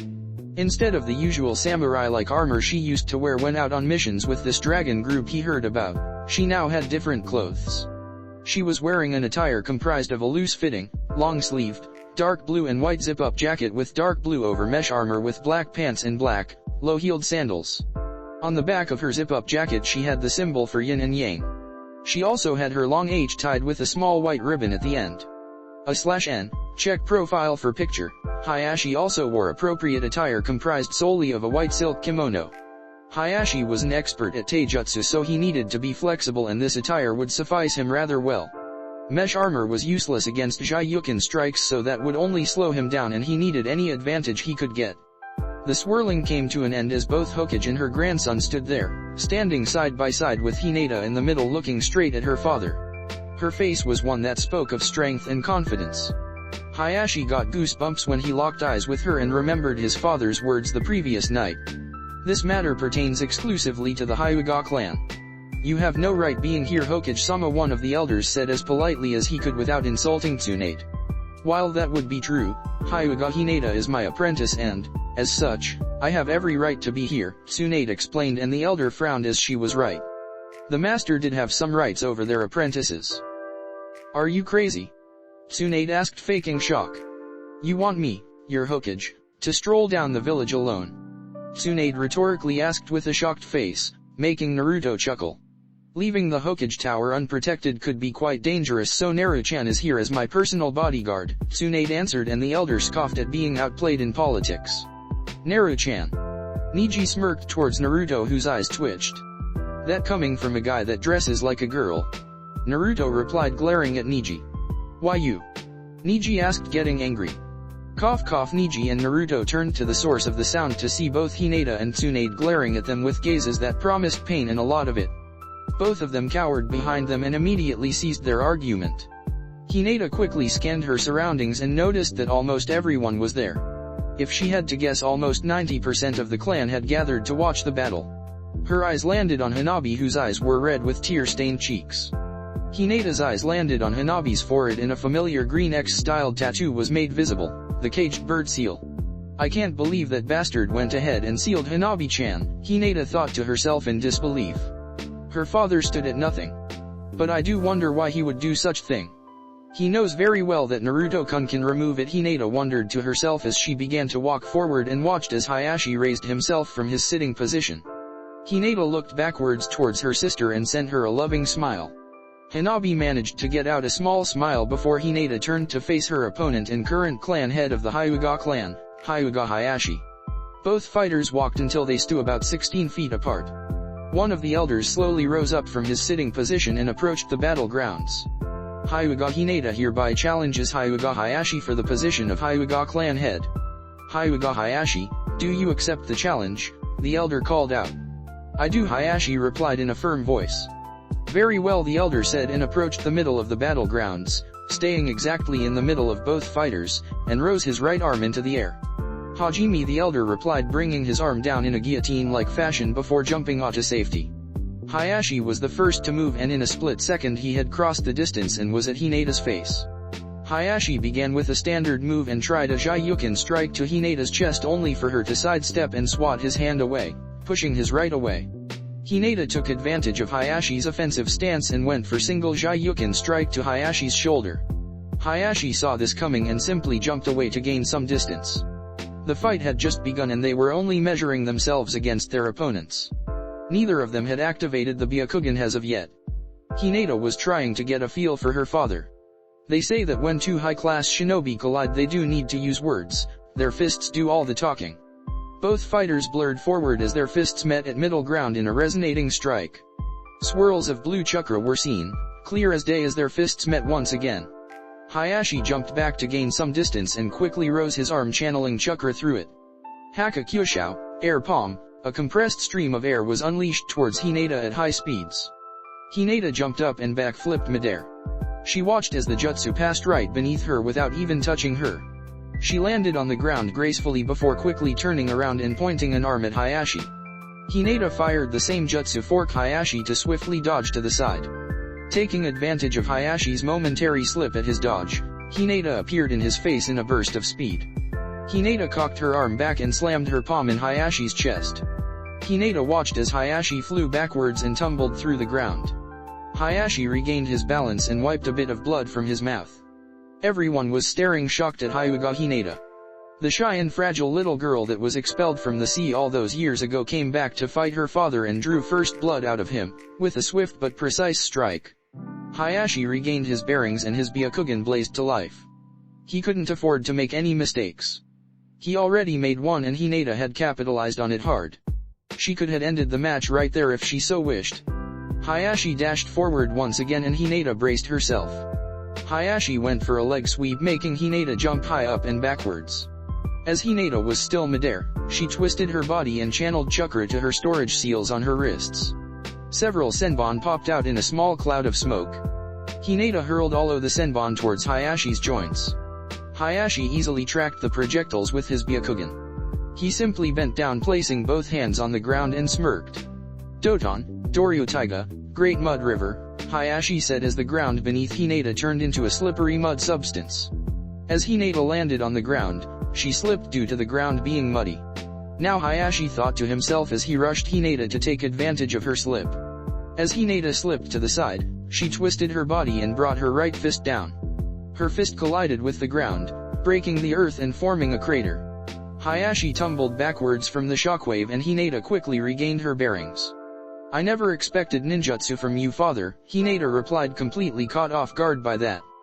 The Hyuga clan was known for their strict training regimen and jutsu pool. They relied solely on the Byakugan and their excellent taijutsu style. "You should be happy," Hayashi said, getting up and dusting his clothes. "I realized that I would not be able to defeat solely with my taijutsu style, so I brushed up on a few ninjutsu last night," Hayashi explained, and Naruto chuckled. "Give him the threat of losing his position and that alone forces him to learn earth ninjutsu," Naruto chuckled while all the Hyugas were surprised. Elemental ninjutsu was a big no in the clan, and now the clan head himself was displaying it. "I was going to focus solely on taijutsu as respect to the clan, but now I see no point in this," Hinata explained. "Daihaka Kyushao, large air palm," Hinata said, and pumped her arms with an abnormal amount of chakra. The result was very powerful and fast compressed wind ball that before Hayashi could blink, it was upon him. Hayashi saw no other alternative. It was simply too late to even think about dodging. "Kaiten, heavenly spin," Hayashi said as he started spinning and a large blue dome formed around him. The wind ball clashed with Hayashi's ultimate defense and overpowered it, sending Hayashi sailing through the air. Hayashi maneuvered and easily landed the ground. Hayashi regained his footing and looked around for Hinata. Suddenly he felt something block his sun. Hayashi looked up to see Hinata with her leg raised high up. "Tsutenkyaku, heavenly foot of pain," Hinata said as she smashed her heel on the ground, breaking the ground and blasting Hayashi away into the air. Hayashi skidded along the floor as he tried to slow down. He was breathing heavily and his clothes had small tears. The dust cleared and Hayashi looked towards Hinata to see her with a determined face. The battlegrounds were completely destroyed and large crater stood where Hinata had struck.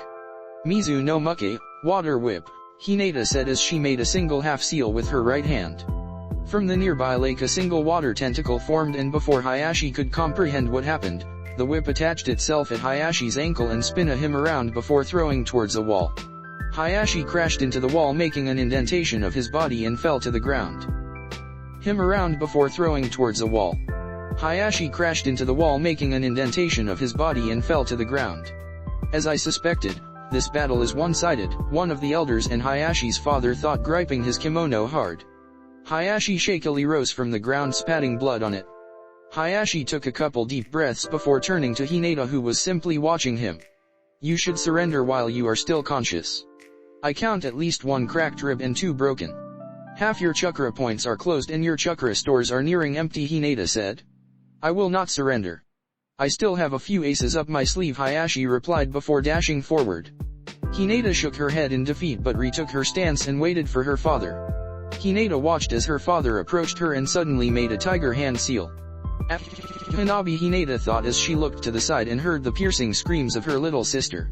Now Hayashi thought to himself as he was suddenly upon Hinata, who was distracted by her sister.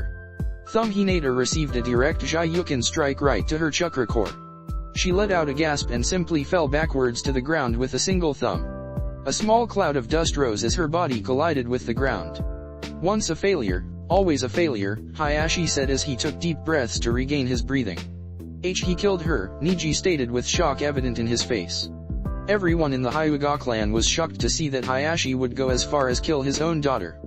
Then again, he already expelled her from the clan when she was a young girl, so this shouldn't come as a surprise.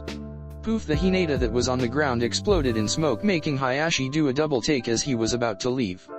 "Congratulations, father," Hinata said, gritting her teeth as he walked from the middle of the crowd and into the battlegrounds. "You defeat my shadow clone," Hinata said with absolute anger. Hayashi dared to hurt her little sister. "You mean this whole time I was fighting your clone?" Hayashi asked in disbelief. "The beginning it was me, but I got bored and replaced myself with a clone halfway through it," Hinata said, shrugging her shoulders and ignoring the shocked faces of everyone. You hurt my little sister and I'm going to make sure you will never hurt anyone else in this family, Hinata said as her Byakugan blazed and she took her stance. Before Hayashi could even blink, Hinata was suddenly at his face with two fingers pressed strongly against his shoulder. Hayashi let out a strained gasp as he felt some foreign chakra enter his system. Arg! Hayashi screamed as he fell to the ground on his knees. Hinata jumped backwards and watched as Hayashi nursed his right arm. To everyone's shock, including Naruto and Tsunade, Hayashi's right arm started turning gray, starting at the shoulder joint and quickly spreading into his arm, down his elbow and into H fingers. What is this?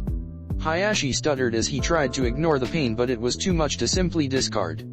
He couldn't comprehend what was happening. The foreign chakra that Hinata injected was overpowering his own. Hayashi looked at his hand and watched as his fingers started to become gray and unresponsive to his movements. Once the whole arm was gray, it simply dangled from his shoulder completely limp. Hayashi's arm had been completely petrified in just a few seconds. What did you do? Hayashi asked in desperation. I made sure you would never hurt anyone, either by using the caged bird seal or not. I turned your arm into stone. The process is irreversible and you will never use it again, Hinata explained without a shred of remorse. My father was right. She's a monster, Hayashi thought in fear as he stumbled to the ground. The Hyuga clan members were staring in shock and bewilderment at Hinata. She had just used the Jayukin-styled taijutsu but made it far more deadly. With a single strike to his shoulder, Hinata had transformed Hayashi's arm into stone. You should consider yourself lucky. If I had chosen to hit your chakra core or heart, you would have been completely petrified, Hinata explained. How did she do it? Tsunade asked out loud and only Naruto chuckled. He had felt the energy when Hinata had used it. Hinata infused Senjutsu chakra into Hayashi with her Jayukin style. The Senjutsu chakra is too powerful and if not controlled that happens, Naruto said pointing towards Hayashi's now limp arm. Since I won this match I am now the clan head of the Hyuga clan, Hinata answered, and no one dared to defy her. Not after what they had just witnessed. Hinata had turned living flesh into stone. My first act as Hyuga clan head is to abolish the caged bird seal, Hinata said, and the main house erupted in protest while the branch house were all overjoyed. Enough, Hinata's voice echoed through the clearing with enough authority. Silence everyone. Hinata-sama, please think of the ramifications, one of the elders pleaded to the new clan head. The plan to use Hanabi as a distraction and kill Hinata had backfired since they didn't expect her to be this strong. I already thought. The branch house were never your slaves, neither they shall remain to be. Naruto-kun, if you please, Hinata said, and Naruto nodded before making dozens of shadow clones. Each shadow clone took a branch member and in just a few minutes the caged bird seal was removed from everyone. I won't allow it, one of the elders said as he rose from his seat. I challenge you for the position of clan head, the elder said, and Hinata chuckled. I figured as much, but you will be unable to do so as in just a few minutes all of the elders along with my father will be placed in jail, Hinata said, chuckling, getting confused faces from everyone. How so? Niji asked, joining the discussion as reattached his headband to a now perfectly clean forehead. Because of me, a soft voice echoed through the clearing and everyone turned towards the newcomer. Hana Hayashi barely managed to get out as he and everyone else stared at the Hyuga standing in the entryway. Hello dear, Hana replied with a low and soft voice betraying none of the anger she held for him. Surprised to see me? Hana asked, smiling. But you can't be alive, Hayashi said out loud, pretty much summing the thoughts of everyone else. We buried you, Hayashi said in shock, making Hana chuckle. I too thought to be dead, but imagine my surprise when I wake up in the hospital after being in coma for almost 14 years, Hana smoothly replied. Both Hana, Naruto, Hinata, and Tsunade had agreed to a cover story to hide Naruto's powers. What about the body we buried? One of the elders asked, confused by this whole ordeal. A simple fake body, Hana replied and turned to glare at her husband. It looks like that poison you gave me didn't quite finish the job, Hana replied, and suddenly all eyes were on Hayashi waiting for an explanation. He didn't tell you, did he? Hana rhetorically asked. My wonderful husband here and our beloved elders fed me a special drug to try and abort Hanabi, Hana said, and heard gasps from everyone including Hanabi. He was displeased as to how Hinata, the Hokage at the time, knew that something was wrong and simply faked my death, keeping me on life support until Hinata stumbled upon my room in the hospital and managed to awake me, Hana explained. Is this true, Hayashi? Tsunade asked, glaring at the former clan head. I do not know what she speaks about, Hayashi simply replied. Please, Hana snorted. One of the elders decided to gloat and explain everything to me moments before I supposedly died. Hana explained, pointing towards one of the elders, especially towards Hayashi's father. Well, Tsunade stated, trying to get answers from Hayashi or either of the elders. When Hana first told Tsunade of her cause of death, she couldn't believe it. Do it, Tsunade said to Naruto, and he nodded, making his Sharingan blaze to life. Several chains erupted from the ground behind one of the elders, pinning him to the ground on his knees. The elder struggled to get free as he watched Naruto calmly walk towards him. Naruto kneeled at the same level of the elder and locked eyes with him, Sharingan into Byakugan. Genjutsu Sharingan, Naruto whispered as his Sharingan started spinning and hypnotizing the Hyuga elder. In just a few seconds the elder stopped struggling and was simply drawn into Naruto's blood-red eyes. The elder's eyes became almost hollow and Naruto knew that his genjutsu was in effect. Naruto got up and nodded for Tsunade to begin. Did you poison Hyuga, Hana? Tsunade asked towards the hypnotized elder. Yes, the elder replied in a monotone voice, shocking everybody around. And who else was involved in this plot? Tsunade asked, wanting to know every single accomplice. The elder was saying, but was cut off by another one of the elders giving him a Jyuken strike to his chest. Really? Tsunade asked in disbelief. You didn't want to go to prison, so you killed him, which is punishable by prison, Tsunade said, and the elder blinked as he hadn't thought his actions through. He just wanted to shut up Hayashi's father. Looks like there is no honor among thieves, Hana said as Naruto trapped the killer of Hayashi's father and trapped him in a genjutsu. Naruto made sure to stay to his side to prevent anyone else from attacking him. Who else was involved in poisoning Hana? Tsunade asked. All 5 of the elders, Hyuga Hayashi, and Hyuga Aya, the elder replied and blinked as Naruto terminated his genjutsu. Where is this Hyuga Aya? Tsunade asked, looking around. She's dead, Tsunade-sama, Ko replied as he stepped forward. Ko was one of the few of the main house that treated the branch house with respect. Now that I think about it, she died just a few weeks after Hana-sama, Ko explained. Of course she did, Hana sarcastically replied. No loose ends, right? Hana asked towards Hayashi, who seethed.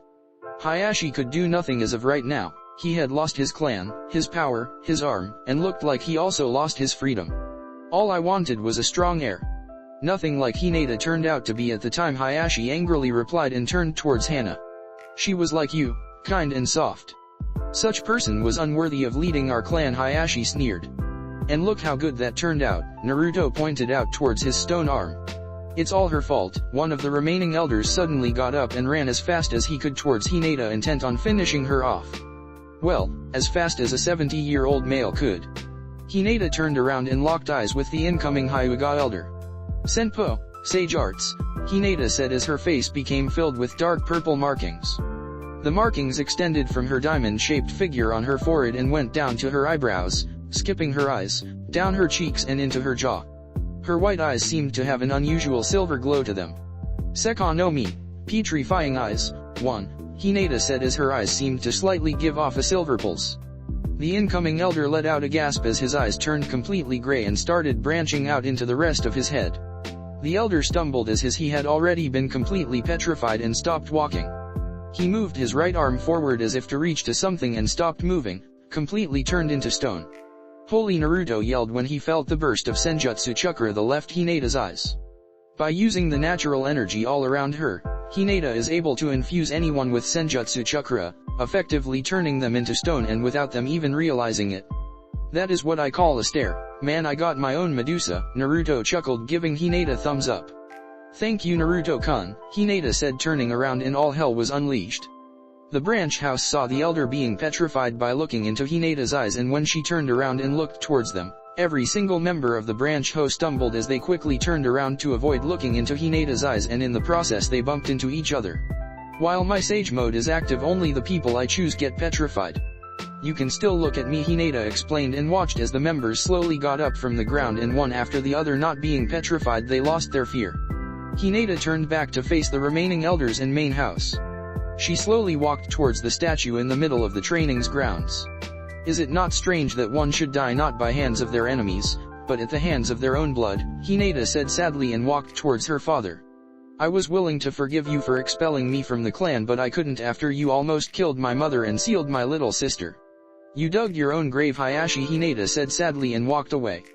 My work here is done, Hinata said and turned to her mother. Hana gave Hayashi a last look before turning and smiling to her daughter. Tsunade called and almost immediately 3 Umbu appeared in a poof of smoke in front of her.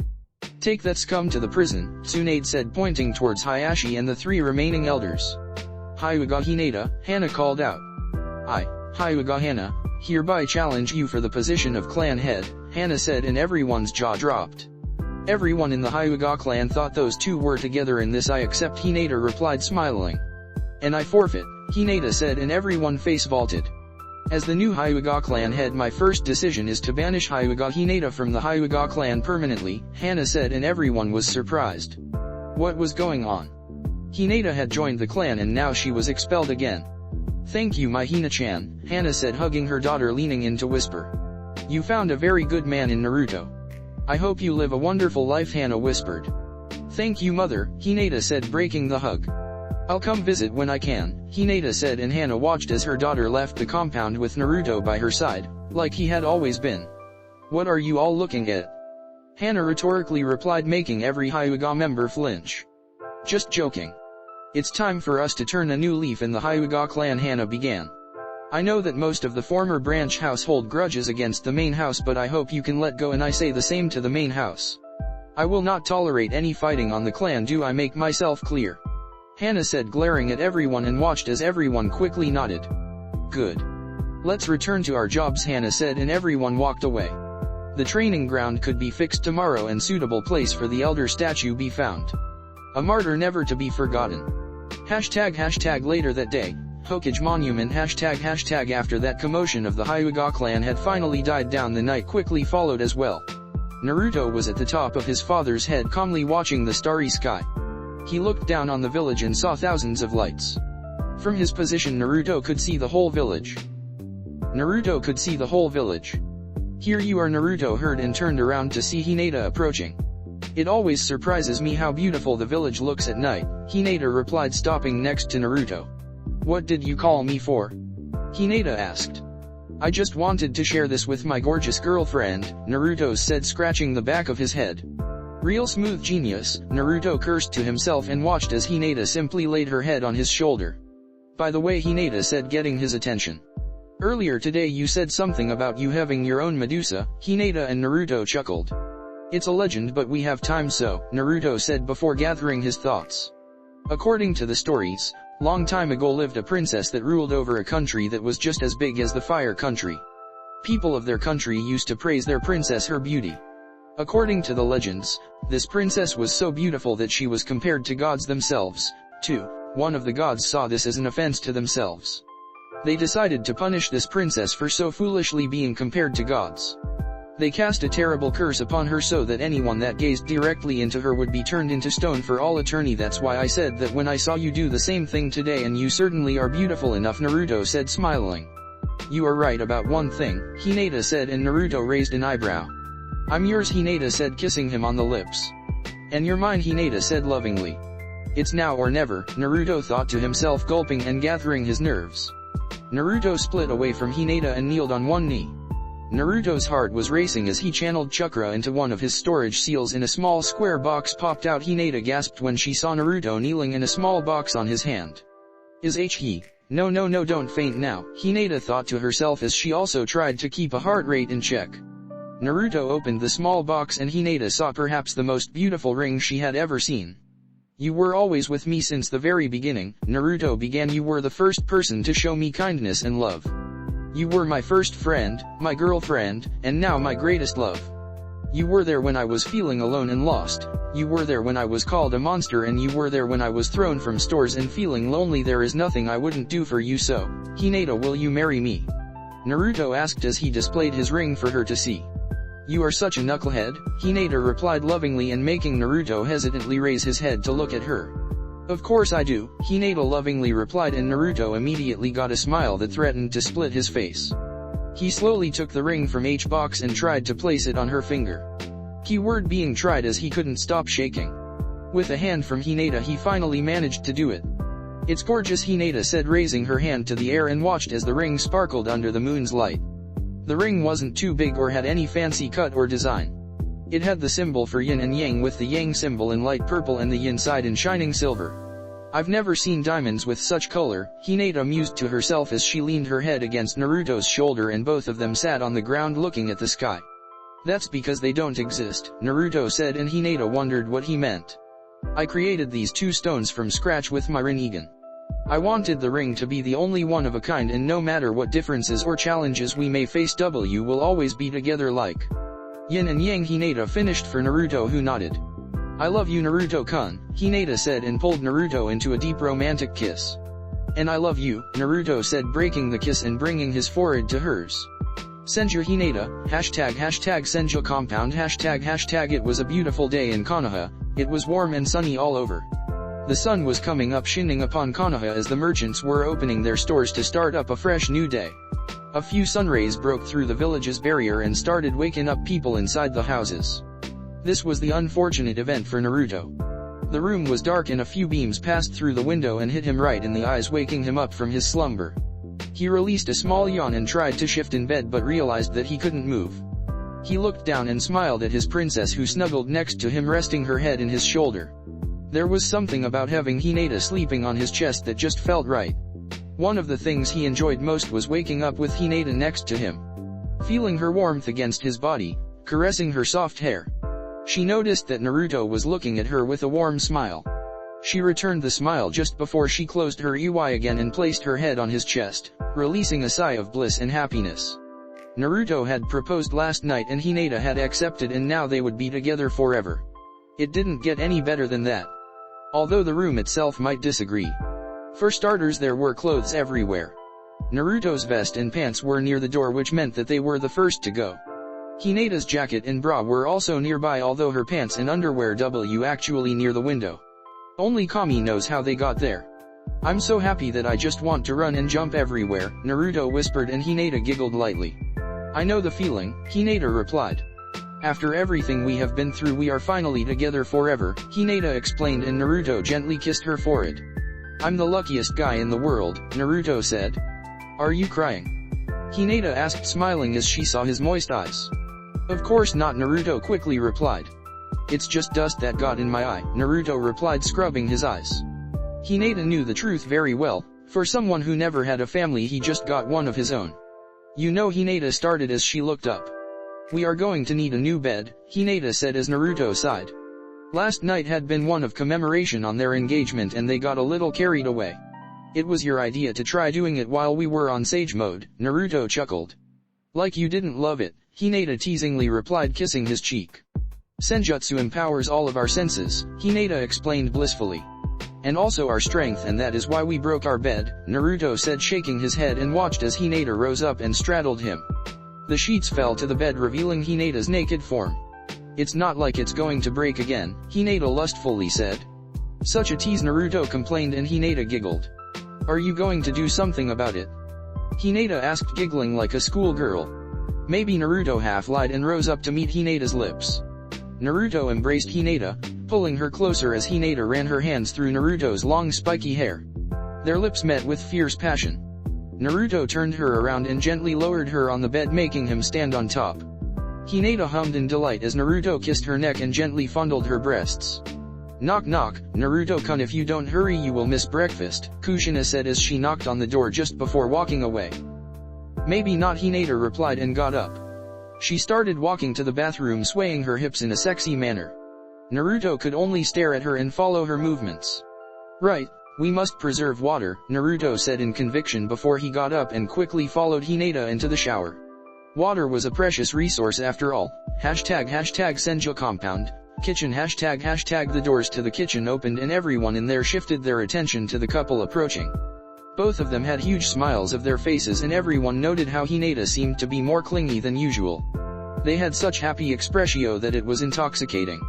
Looks like someone had a good night, Jiraiya said, wiggling his eyebrows. He was lucky enough that Tsunade wasn't there, otherwise he would already be buried on the ground. Better than good, Hinata said dreamily and raised her hand to show the purple and silver ring on her finger. Naruto-kun proposed last night, Hinata happily said and sat down, but was quickly surrounded by Kushina and Mito wanting the juicy details. About time, Naruto, Hashirama said, chuckling, making Hinata raise an eyebrow in confusion. What do you mean? Hinata asked. You don't know what we suffered with him always haunting us for advice. Where to propose, when to propose, what to say. It was a nightmare, Hashirama explained, and Naruto groaned. Hinata didn't have to know that. Really? Hinata asked, surprised, looking at Naruto. You should have seen him when he came to me to ask how I proposed to Kushina-chan. Minato chuckled, reminiscing of that particular moment. He began wondering what to say and when to do it. He looked like a headless chicken until he began to hyperventilate and proceeded to pass out, falling flat on the ground, Minato said, laughing. Father, Naruto complained, and Minato just chuckled. These are the good memories one should remember, Naruto, Minato advised, rising up. By the way, good work on the Hyuga clan. I'm proud of you, Minato said, making Naruto smile. It went better than I thought. It's a good thing that the clan is still stable even without the caged bird seal, Tobirama said in afterthought. It's good we didn't tell them everything. Can you imagine Hayashi's face if we told them that the Byakugan comes from the Sharingan? Naruto chuckled and began eating until he realized that everyone was staring at him, including Minato, who was about to leave. Is there something on my face? Naruto asked, confused about the stares. Hold on, Tobirama said. Back up, Hashirama added. What do you mean by the Byakugan coming from the Sharingan? Minato asked, summarizing everyone's questions. Oh yeah, I forgot, me and Hinata-chan never told you guys this, Naruto replied, scratching the back of his head, making everyone else sweat drop. No one else knew where the Byakugan came from because they never had access to both archives. Sin had access to the Uchiha's library and Hinata to the Hyuga's. We stumbled upon several files and simply cross-matched them to find the origin of the Byakugan. Naruto began. According to the files, a few hundreds of years ago one lone Uchiha left the clan. It isn't clear if he was a pure blood or a half-blood one, but it doesn't matter at this point. He traveled the world until he fell in love with a woman he met during his travels. Everything seemed normal unless for the fact that this woman had a genetic near-blindness defect, Naruto said. They eventually married and had kids. The Sharingan gene got passed on into the kids and did what he do best. Jujutsus grant the user perfect vision regardless of use or age. Combining this with the genetic blindness gave origin to the Byakugan. A less powerful Jujutsu than the Sharingan but far more powerful in vision, detail and range. Naruto finished his explanation and everyone simply nodded. So that means that the Hyugas were related to the Uchihas in some way, Minato said, and Naruto nodded. That stick up their asses had to come from somewhere, Tobirama said, making everyone chuckle. It's one big coincidence for one Uchiha to fall in love for this particular woman, Jiraiya said in afterthought, and Naruto nodded. All bloodlines begin somewhere. Either from the mixing of several genes or simply by one mutating into something viable. Survival of the fittest, Naruto replied, and everyone resumed their breakfast. By the way, Kushina said, getting the attention. Have you two picked a date? Kushina asked giddy. She couldn't wait for grandchildren to smooth her with affection. She just knew that a kid from Naruto and Hinata would utterly adorable. Naruto-kun just proposed last night and we didn't talk about it that much. But I do not wish for some big wedding ceremony. I just want our closest friends with Tsunade-sensei preceding the ceremony, Hinata said, and Naruto nodded as well. They didn't wish for some big celebration of their engagement. A simple reunion with their closest friends was far more appealing and the point of it all.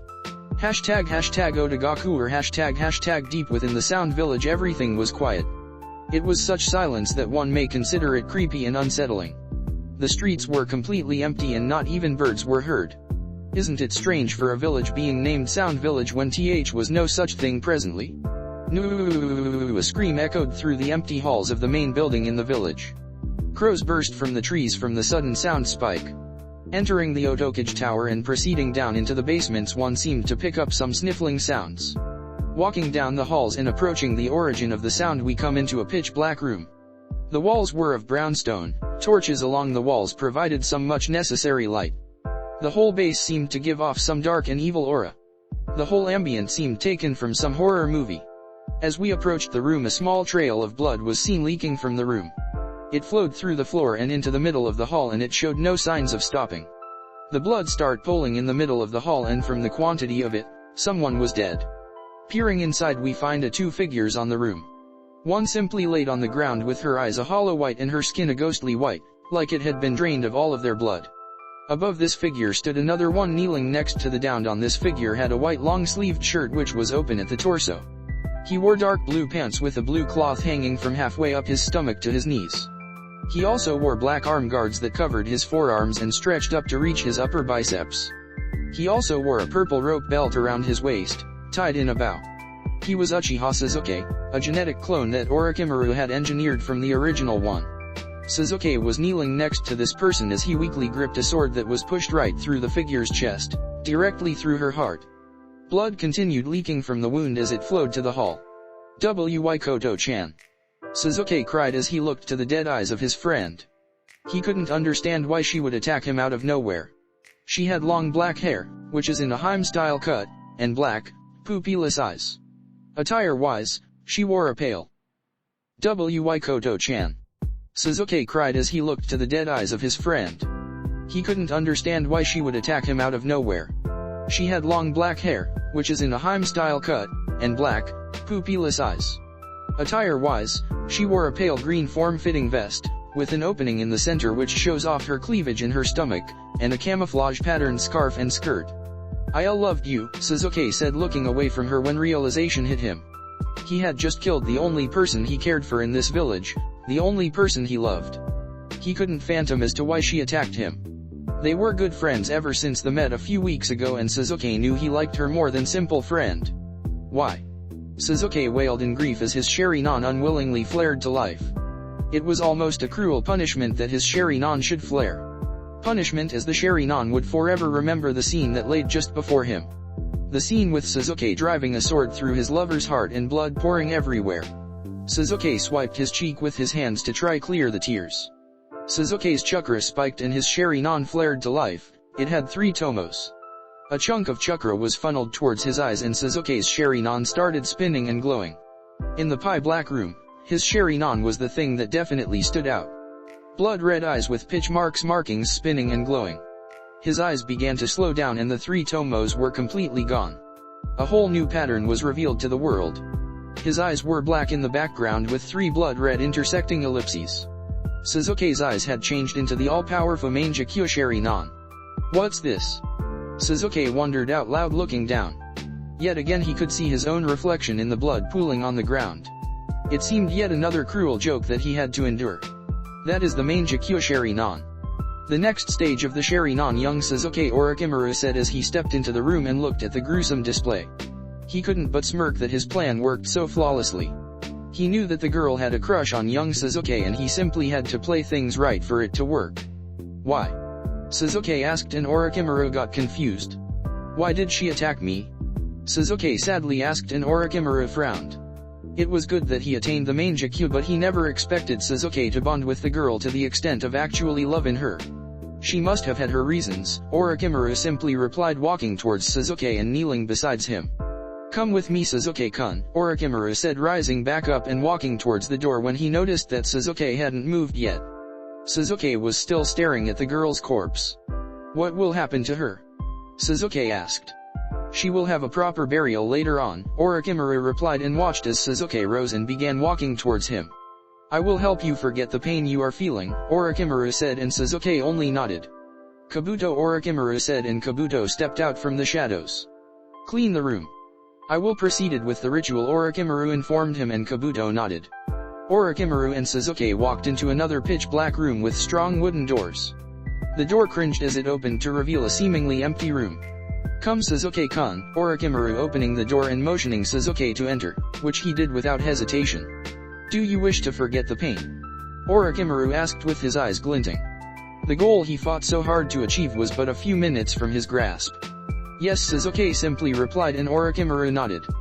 "Then do not fear or fight what is to come," Orochimaru said and opened his mouth to unhuman proportions. From Orochimaru's body came a gigantic white snake composed of smaller white snakes. This was Orochimaru's true form. "Orochimaru-sama?" Sasuke asked, slightly shaken from seeing this big snake slither out of Orochimaru's supposed body. "Do not fear me, child," Orochimaru said as he coiled himself around Sasuke's body, locking eyes with the young Uchiha. "Furo Fushi no Jutsu, eternal youth and immortality technique," Orochimaru said, and the world started changing. Sasuke and Orochimaru were no longer in the dark room, but they were in what seemed to be a vast place. The sky was dark purple and looking down, the ground was nothing but a wall of pink muscles that seemed to spasm at random intervals. "What's this?" Sasuke asked fearfully. With this I will accomplish my goal, Orochimaru said, chuckling darkly as the muscles began to crawl up Sasuke's body. Sasuke tried struggling, but he was overcome in just seconds. The muscles covered him completely and Orochimaru smirked. After many struggles and years of waiting, he had finally reached his goal. He had finally attained the Sharingan. Who are you now? Kabuto asked as he came into the room and noticed that Sasuke was standing frozen. On the ground was a gigantic white snake, and by the looks of it, it was obviously dead. Sasuke's Sharingan flared into existence and began spinning until it became the main Jakkyuha. Kukyukyuku, who do you think? Hashtag with Uchiha now. Hashtag Uchiha now had just returned from her appointed mission in Konoha. Her objective was to destroy the academy and kill every single student and teacher inside. All of that was to prove to Naruto that Tobi, or as she knew him, Uchiha Fugaku, that he was no prey. Now looked down at the crater that hid the Uchiha clan's hideout. She jumped down, arriving near the skeleton what once was a very large animal, if the bones were anything to go by. Where is he? Now asked towards the plant-like creature that rose from the ground as she entered the hideout. In the main hall, the white Zetsu replied. Although he isn't pleased with you, the black Zetsu added. HN now replied as she ignored Zetsu and continued walking forward. I'll deal with him, now said, and went towards Tobi's room. Now passed through several Uchihas a long way and simply gave them a brief nod of acknowledgement. She arrived at Tobi's room and knocked on the door. Now was about to reach for the handle when Tobi phased right through the door and her, making her jump back in surprise. Without even giving her a warning, Tobi placed a hand on her shoulder and warped her away with him as well. They both arrived at another destination. Tobi was the first to arrive and simply dropped now to the ground. What's the meaning of this? Now asked, gritting her teeth to her leader. Now looked around to pinpoint her location and noticed that she was near the border of the Land of Fire. More specifically, she was standing on the Valley of the End. Tobi jumped away and landed on the statue of Uchiha Madara. Now rose from the ground and noticed that she was standing on the statue of Senju Hashirama. She looked towards Tobi and noticed that he began to remove his mask and simply dropped to the ground to reveal the face of Uchiha Fugaku. The Senju DNA in him did a good job, as he looked like he aged nothing in 17 years. I'm disappointed with you now, Chan, Fugaku replied as he sat down, as watched as now slightly tense before relaxing once again.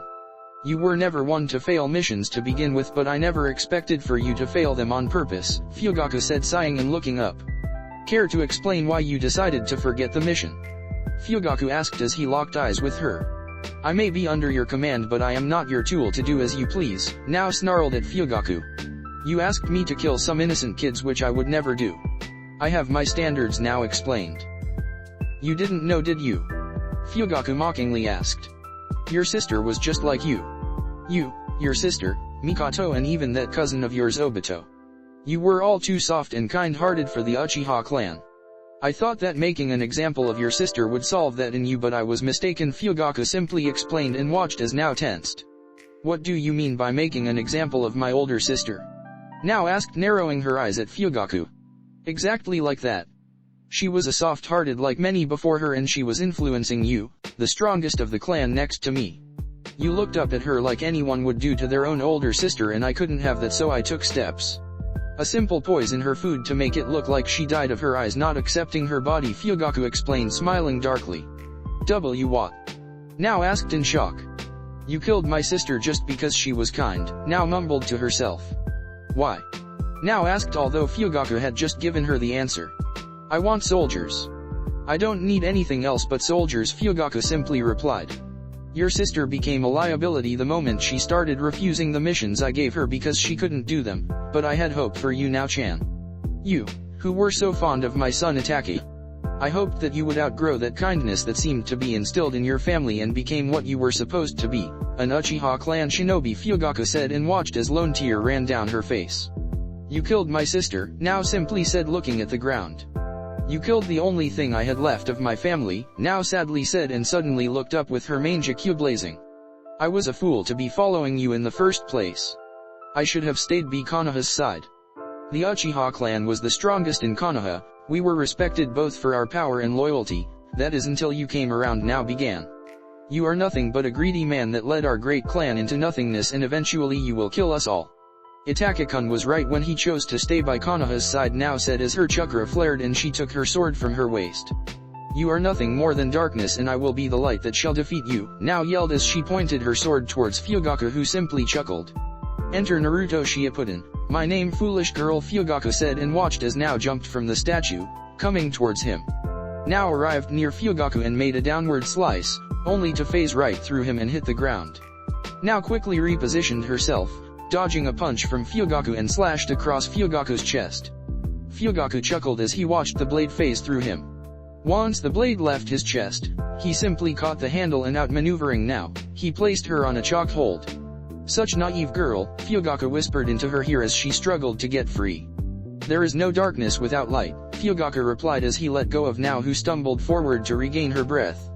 Now looked back and quickly brought her arms to block a powerful kick from Fugaku. Now was sent flying and collided with Hashirama's statue.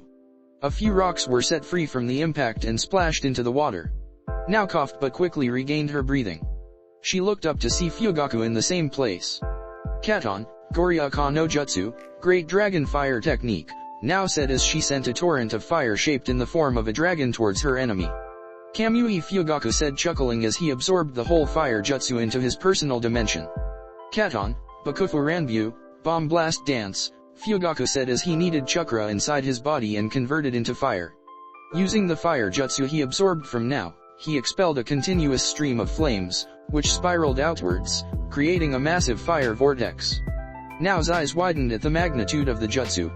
Fugaku had used his own jutsu and further increased its power by using her jutsu. Now's eyes glowed and purple ribcage formed around her. The fire jutsu clashed with her Susanoo shield but didn't have scorch it. Susanoo wasn't her ultimate defense for nothing. Yasaka no Megatama, Yasaka beads, Now said as her Susanoo glowed and slightly increased in size. A couple arms sprouted from the ribcage and, as they spread apart, pieces of chakra floated in the air between them. Several dark purple beads were shot towards Fugaku at high speeds. When will she learn? Fugaku thought to himself in amusement as the gigantic beads collided with the statue, ripping out chunks of stone. Fugaku had simply used his Kamui to escape the attacks and jumped down into the water. Fugaku looked straight forward and narrowed his eyes when he noticed Now, who had her hands on the water. Sudden, water style, Now said as the lake started shaking and making Fugaku's eyes widen in disbelief. Sensutareki, 1,000 strikes, Now shouted as the lake all around her started giving off steam. Right before Fugaku's eyes hundreds upon hundreds of water tentacles started forming out of the water. Now, who still held her hands on the lake, smirked as the tentacles blurred towards Fugaku, who began evasive maneuvers. Fugaku's was running for dear life. There were so many tentacles that they were even blocking his view of the statues. They were so many that they almost blot out the sun, leaving Fugaku to fight in the shadows. Fugaku ducked under a tentacle and used his Kamui to avoid another one. Katon, Ryaka no Jutsu, Fire Dragon Technique, Fugaku said and unleashed a torrent of fire against the water tentacles. He watched with great satisfaction as most of the water whips were vaporized. He quickly lost his smile when he noticed the whips simply reform themselves from the water. I can't use my Kamui indefinitely and there are too many whips for me to track, Fugaku thought as he tried to think of a way to end this jutsu. Otherwise he would be forced to evaporate the whole lake, which would be impossible. He was shot from his thoughts when a water whip got past his defenses and hit him on the shoulder, making him stumble. Enough, Fugaku said, blurring through hand seals. Katon, Going Kyo, Great Blaze Ball, Fugaku exhaled a gigantic sphere of scorching flames that vaporized and destroyed everything in its path. Everything around Fugaku was decimated and only steam remained. Fugaku looked in annoyance as every single water tentacle slowly reformed, but he caught a glimpse of Now, who was still in the same position as she was when she began the jutsu. Fugaku quickly realized this jutsu's weakness. In order for it to work properly, the jutsu caster would need a large body of water nearby, but more importantly, this jutsu requires the caster to be stationary and feed chakra continuously so that any destroyed tentacle may be reformed. Fugaku smirked and quickly dashed towards Now at high speeds. Several water tentacles tried to block his path but simply phased right through them until he was upon Now. Fugaku arrived near Now and immediately went for a straight punch, only for Now to tilt her head to the side and jump away to safety. Fugaku watched as the water tentacles dispelled back into the river. That was one particularly annoying jutsu. To think you had water affinity as well, just like Itake. It looks like you were made for each other, Fugaku said in a mocking voice. While he was mocking his opponent, even he had to admire the potency and beauty of the jutsu. You think too high of Attack-a-kun. I kicked his ass several times during our shinobi career, now said, smirking as she had finally understood the timing on Fyogaku's Kamui. She knew very well that his main Jutsu was simply stronger than her own. Like everything else, his Kamui had a weakness. And she found it when Fyogaku chose to fight the water tentacles instead of simply standing by. Katon, Hosenka no Jutsu, Phoenix Fire Technique, now said as she released several fireballs towards Fyogaku, who simply shook his head in defeat. Fyogaku used his Kamui and simply absorbed the jutsu into his dimension. Fyogaku realized that the jutsu was taking longer to absorb than usual. She hid shuriken among the fireballs to delay my absorption. Clever girl, Fyogaku thought to himself as he noticed now reappear next to him in a blur of speed. Fyogaku simply stopped absorbing the jutsu and allowed a few fireballs to hit him. Simple fireballs did nothing against him. She hid shuriken among the fireballs to delay my absorption. Clever girl, Fyogaku thought to himself as he noticed now reappear next to him in a blur of speed. Fyogaku simply stopped absorbing the jutsu and allowed a few fireballs to hit him. Simple fireballs did nothing against him.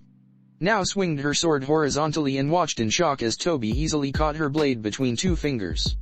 Fyogaku used her shock and punched her on the gut, making her gasp.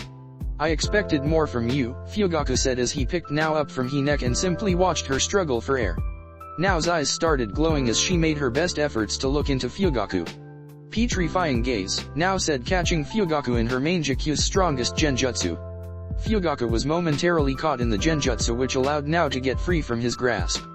Now jumped back as she nursed her neck and began taking deep breaths using the main Jakyu. Always took huge chunks of her chakra. Not bad, Fyogaku said, chuckling as he easily broke the genjutsu. When will you realize that you can't win? Fyogaku asked, looking straight at her. You should know better than to underestimate me, now snarled at her former leader. Now took a single kunao and hurled it at the top of her speed towards Fyogaku, who simply shook his head. He had expected more from her. Fyogaku stoically waited for the kunao to reach and simply allowed it to phase right through his left eye. I win now, said, laughing weakly, and Fyogaku raised an eyebrow in confusion. Arg! Fyogaku suddenly yelled to the heavens and dropped to his knees.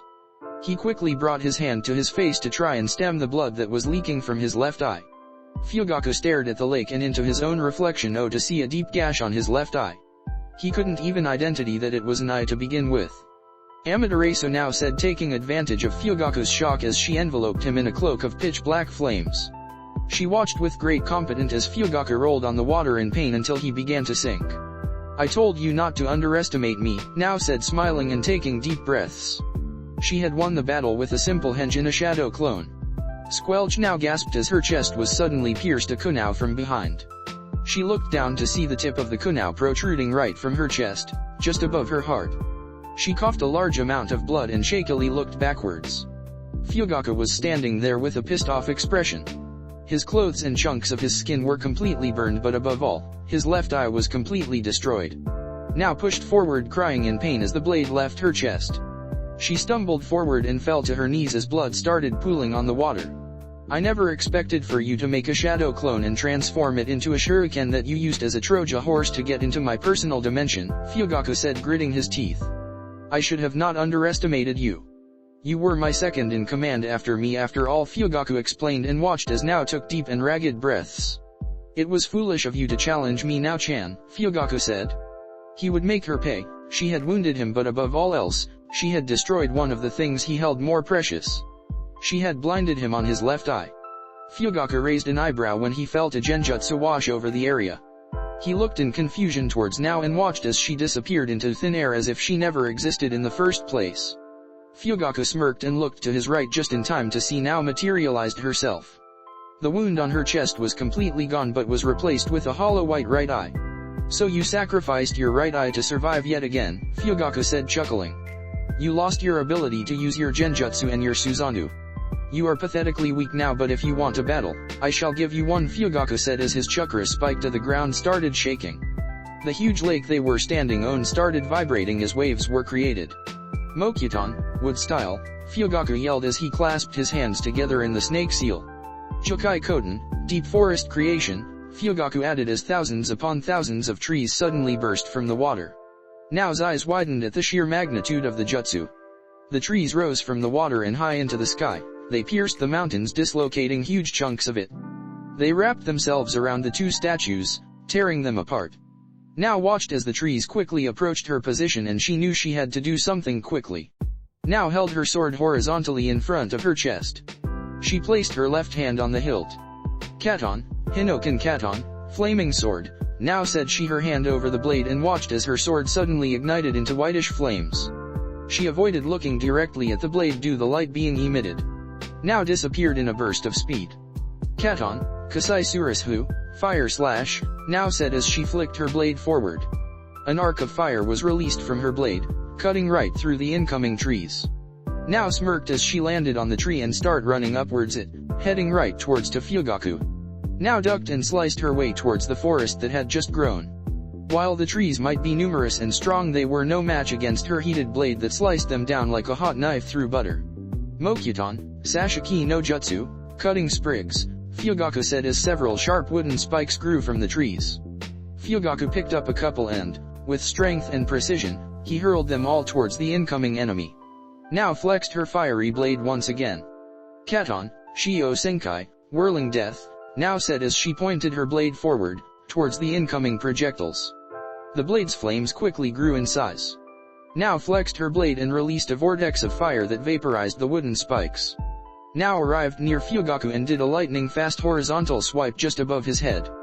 Fugaku ducked under her swing and watched as the blade left a trail of fire behind it. Fugaku jumped backwards and extended his right arm forward. Mokuton, Daijurin no Jutsu, Great Forest, Fugaku said as his right arm suddenly transformed into wood. From his arms came out dozens of wooden tentacles that quickly wrapped themselves around Now struggled to get free until she poofed in smoke to reveal single wooden log in her place. There was no shortage of wooden logs around, not since Fugaku was willingly creating them. You are a coward, Fugaku. Fight me like an Uchiha instead of USI power that belonged to Senju. Where is your pride? Now snarled at Fugaku as she blurred through hand seals. Katon, Hyo Arkuruya, raging fire, now said as she unleashed torrents upon torrents of fire that spread through the whole forest. All around her the fire was consuming the trees that Fugaku had created. The water in the lake did nothing to ease the raging inferno that now had set. Chunks of wood snapped from the trees and hit the lake with large splash sounds. Fugaku jumped away from the falling trees and landed on the nearby branches. He swiped his arm on his forehead to wipe the sweat away from the massive heat that now's inferno was creating. All around him steam was being released as the water evaporated. Fugaku looked around for now when he heard a whistling sound. He turned around just in time to avoid multiple blazing shurikens that came from his blind spot. As Fugaku was jumping backwards, now materialized right next to him. Fugaku allowed Now's punch to phase right through him and hit the tree where he was standing. Fugaku moved to block another punch but quickly changing his mind and jumped back when he noticed that Now's hands had an orange glow in them. Fugaku looked back towards the tree Now hit and noticed the black spot from her punch. This is my Kasai no Ken, Fire Fist, Now said as her other arm and legs started getting an orange glow as several flames appeared around them. It looked like Now had her arms and legs on fire, although she didn't seem to be in pain. I will show you I was considered the best in the clan in fire ninjutsu, Now said as she dashed towards Fugaku, who braced himself. Such a waste of potential, Fugaku thought to himself, frowning. The girl held such power and potential even without the Sharingan, and yet he had to kill her for her incompetence and disrespect. He wasn't feeling any guilt or regret, just pity. You didn't know, did you? Fugaku mockingly asked. Your sister was just like you. You, your sister, Mikoto, and even that cousin of yours Obito. You were all too soft and kind-hearted for the Uchiha clan. I thought that making an example of your sister would solve that in you, but I was mistaken, Fugaku simply explained and watched as Now tensed. What do you mean by making an example of my older sister? Now asked, narrowing her eyes at Fugaku. Exactly like that. She was a soft-hearted like many before her, and she was influencing you, the strongest of the clan next to me. You looked up at her like anyone would do to their own older sister, and I couldn't have that, so I took steps. A simple poison her food to make it look like she died of her eyes not accepting her body, Fugaku explained, smiling darkly. What? Now asked in shock. You killed my sister just because she was kind, Now mumbled to herself. Why? Now asked, although Fugaku had just given her the answer. I want soldiers. I don't need anything else but soldiers, Fugaku simply replied.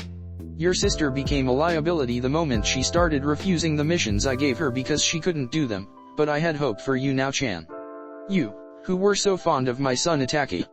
I hoped that you would outgrow that kindness that seemed to be instilled in your family and became what you were supposed to be, an Uchiha clan shinobi, Fugaku said and watched as lone tear ran down her face. You killed my sister, Now simply said looking at the ground. You killed the only thing I had left of my family, Now sadly said and suddenly looked up with her manga Q blazing. I was a fool to be following you in the first place. I should have stayed by Konoha's side. The Uchiha clan was the strongest in Konoha, we were respected both for our power and loyalty, that is until you came around Now began. You are nothing but a greedy man that led our great clan into nothingness and eventually you will kill us all.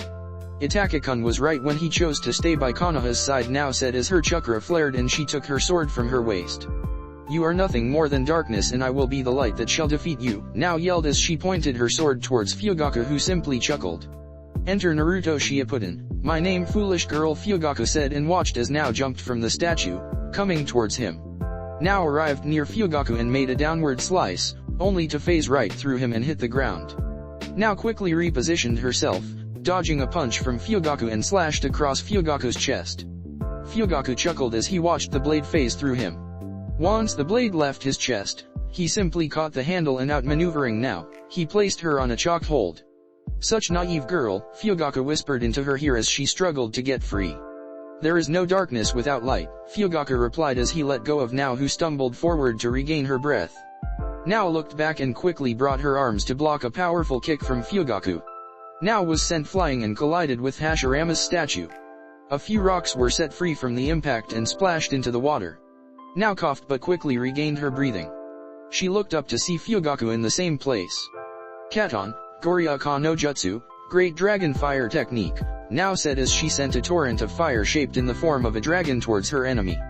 Kamui, Fugaku said chuckling as he absorbed the whole fire jutsu into his personal dimension. Katon, Bakufu Ranbyu, Bomb Blast Dance, Fugaku said as he needed chakra inside his body and converted into fire. Using the fire jutsu he absorbed from Now, he expelled a continuous stream of flames, which spiraled outwards, creating a massive fire vortex. Now's eyes widened at the magnitude of the jutsu. Fugaku had used his own jutsu and further increased its power by using her jutsu. Now's eyes glowed and purple ribcage formed around her. The fire jutsu clashed with her Susanoo shield but didn't scorch it. Susanoo wasn't her ultimate defense for nothing. Yasaka no Megatama, Yasaka beads, Now said as her Susanoo glowed and slightly increased in size.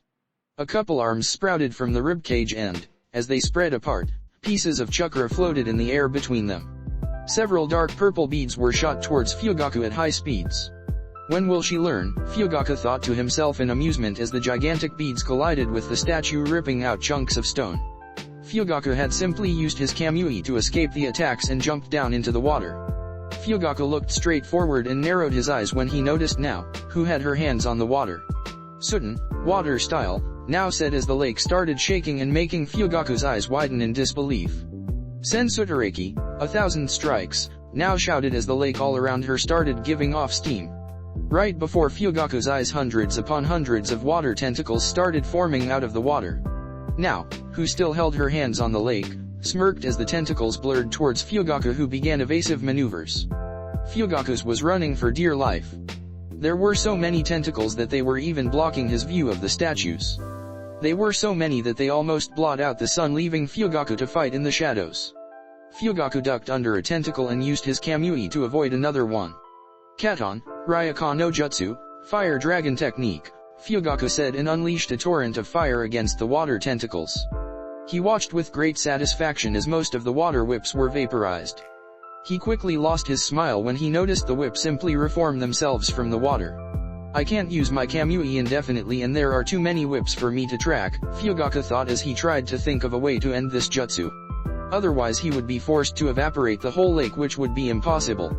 He was shot from his thoughts when a water whip got past his defenses and hit him on the shoulder, making him stumble. Enough, Fugaku said, blurring through hand seals.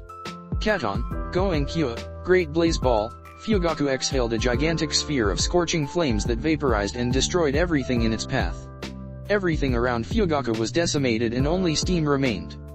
Fugaku looked in annoyance as every single water tentacle slowly reformed, but he caught a glimpse of Now, who was still in the same position as she was when she began the jutsu. Fugaku quickly realized this jutsu's weakness.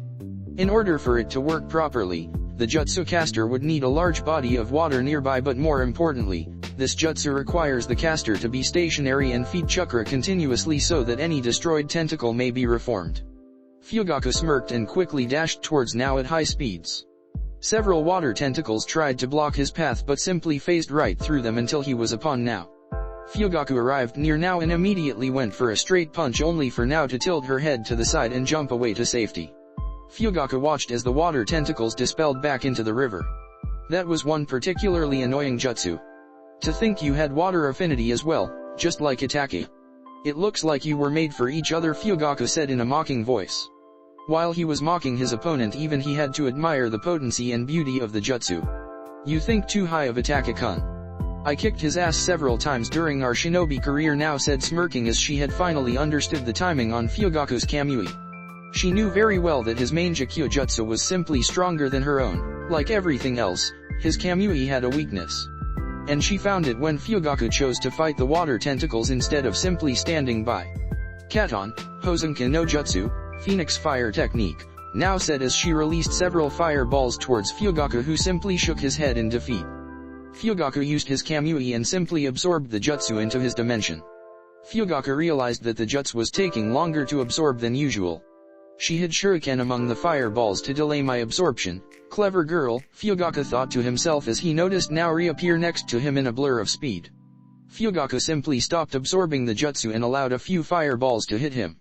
Simple fireballs did nothing against him. Now stopped her attack once she noticed that behind the wooden dome was no one. She looked around and focused on her senses. Fugaku immediately appeared behind her and proceeded to kick in the back. Now flew back and collided with one of tree that quickly wrapped itself around her, restraining her movements. Katon, Kasai no Tate, Fire Shield, Now said as all of her skin started glowing orange. Now started sweating as her hole erupted in flames, scorching the wood all around her and turning it nothing more than ashes. Now freed herself from the trees and fell to the ground, taking deep breaths. Her chakra stores were nearing empty and she wouldn't last much longer. Unbelievable, Fugaku said, looking at Now with shock. To think you would be this talented. How did you even lose against the Hyuga girl back in Kiri? Fugaku asked, curious. The amount of control she held of the fire was astonishing. That battle opened my eyes. I relied on my Sharingan too much back then and my defeat only proved that. I thought myself to be undefeatable and I got a rude wake-up call, but I get the feeling that even with this I wouldn't be able to defeat her. Shall we ever meet again? Now said, smirking as she looked towards her flaming arms. My last jutsu, Now thought to herself sadly, she was running on fumes. MADARA'S, Now said, looking towards his arms as they erupted in black flames. Her Sharingan deactivated from lack of chakra. Fugaku's eyes widened in disbelief when he saw Na ignite her own arms in the black flames of MADARA'S. She's using the fire on her arms as the target for the MADARA'S flames. As long as she holds her jutsu, the black flames won't burn her, Fugaku thought to himself. Now was really putting everything she could into the fight. Come, Now said as she waited for Fugaku to make his move. She knew that Fugaku would try and avoid engaging in taijutsu as off. No. Fugaku might many things, but fool wasn't in his description. If you won't, then I will, Now said as she rushed Fugaku head on, intending to go out with a bang. Now tried a punch to Fugaku's jaw only for it to phase through him. Fugaku watched as her MADARA'S empowered arm phased right through him. Once Now's arm had left him, Fugaku brought his knee to her stomach. Now buckled forward and gasped pain. Now bit back the pain and engaged Fugaku once again in taijutsu. Blow after blow was getting past Now's defenses and hitting her. Fugaku tilted his body back and slammed his foot as hard as he could into Now's chest and watched as she tumbled through the trees. Fugaku smirked as the battle was over. He calmly walked towards Now as she knelt and took deep breaths. Her hair covered most of her face, sweat was pouring freely from her forehead and her clothes were completely burned from her fire jutsus. Fugaku looked towards her arms and watched as the MADARA'S flames faded away. Now watched as Fugaku bent down and picked up her sword. There was nothing she could do about it. She had ran out of chakra, she was tired. All she wanted right now was to die and simply be reunited with her sister and family in the other side. Now didn't even wince as Fugaku slowly drove her sword through her chest and heart.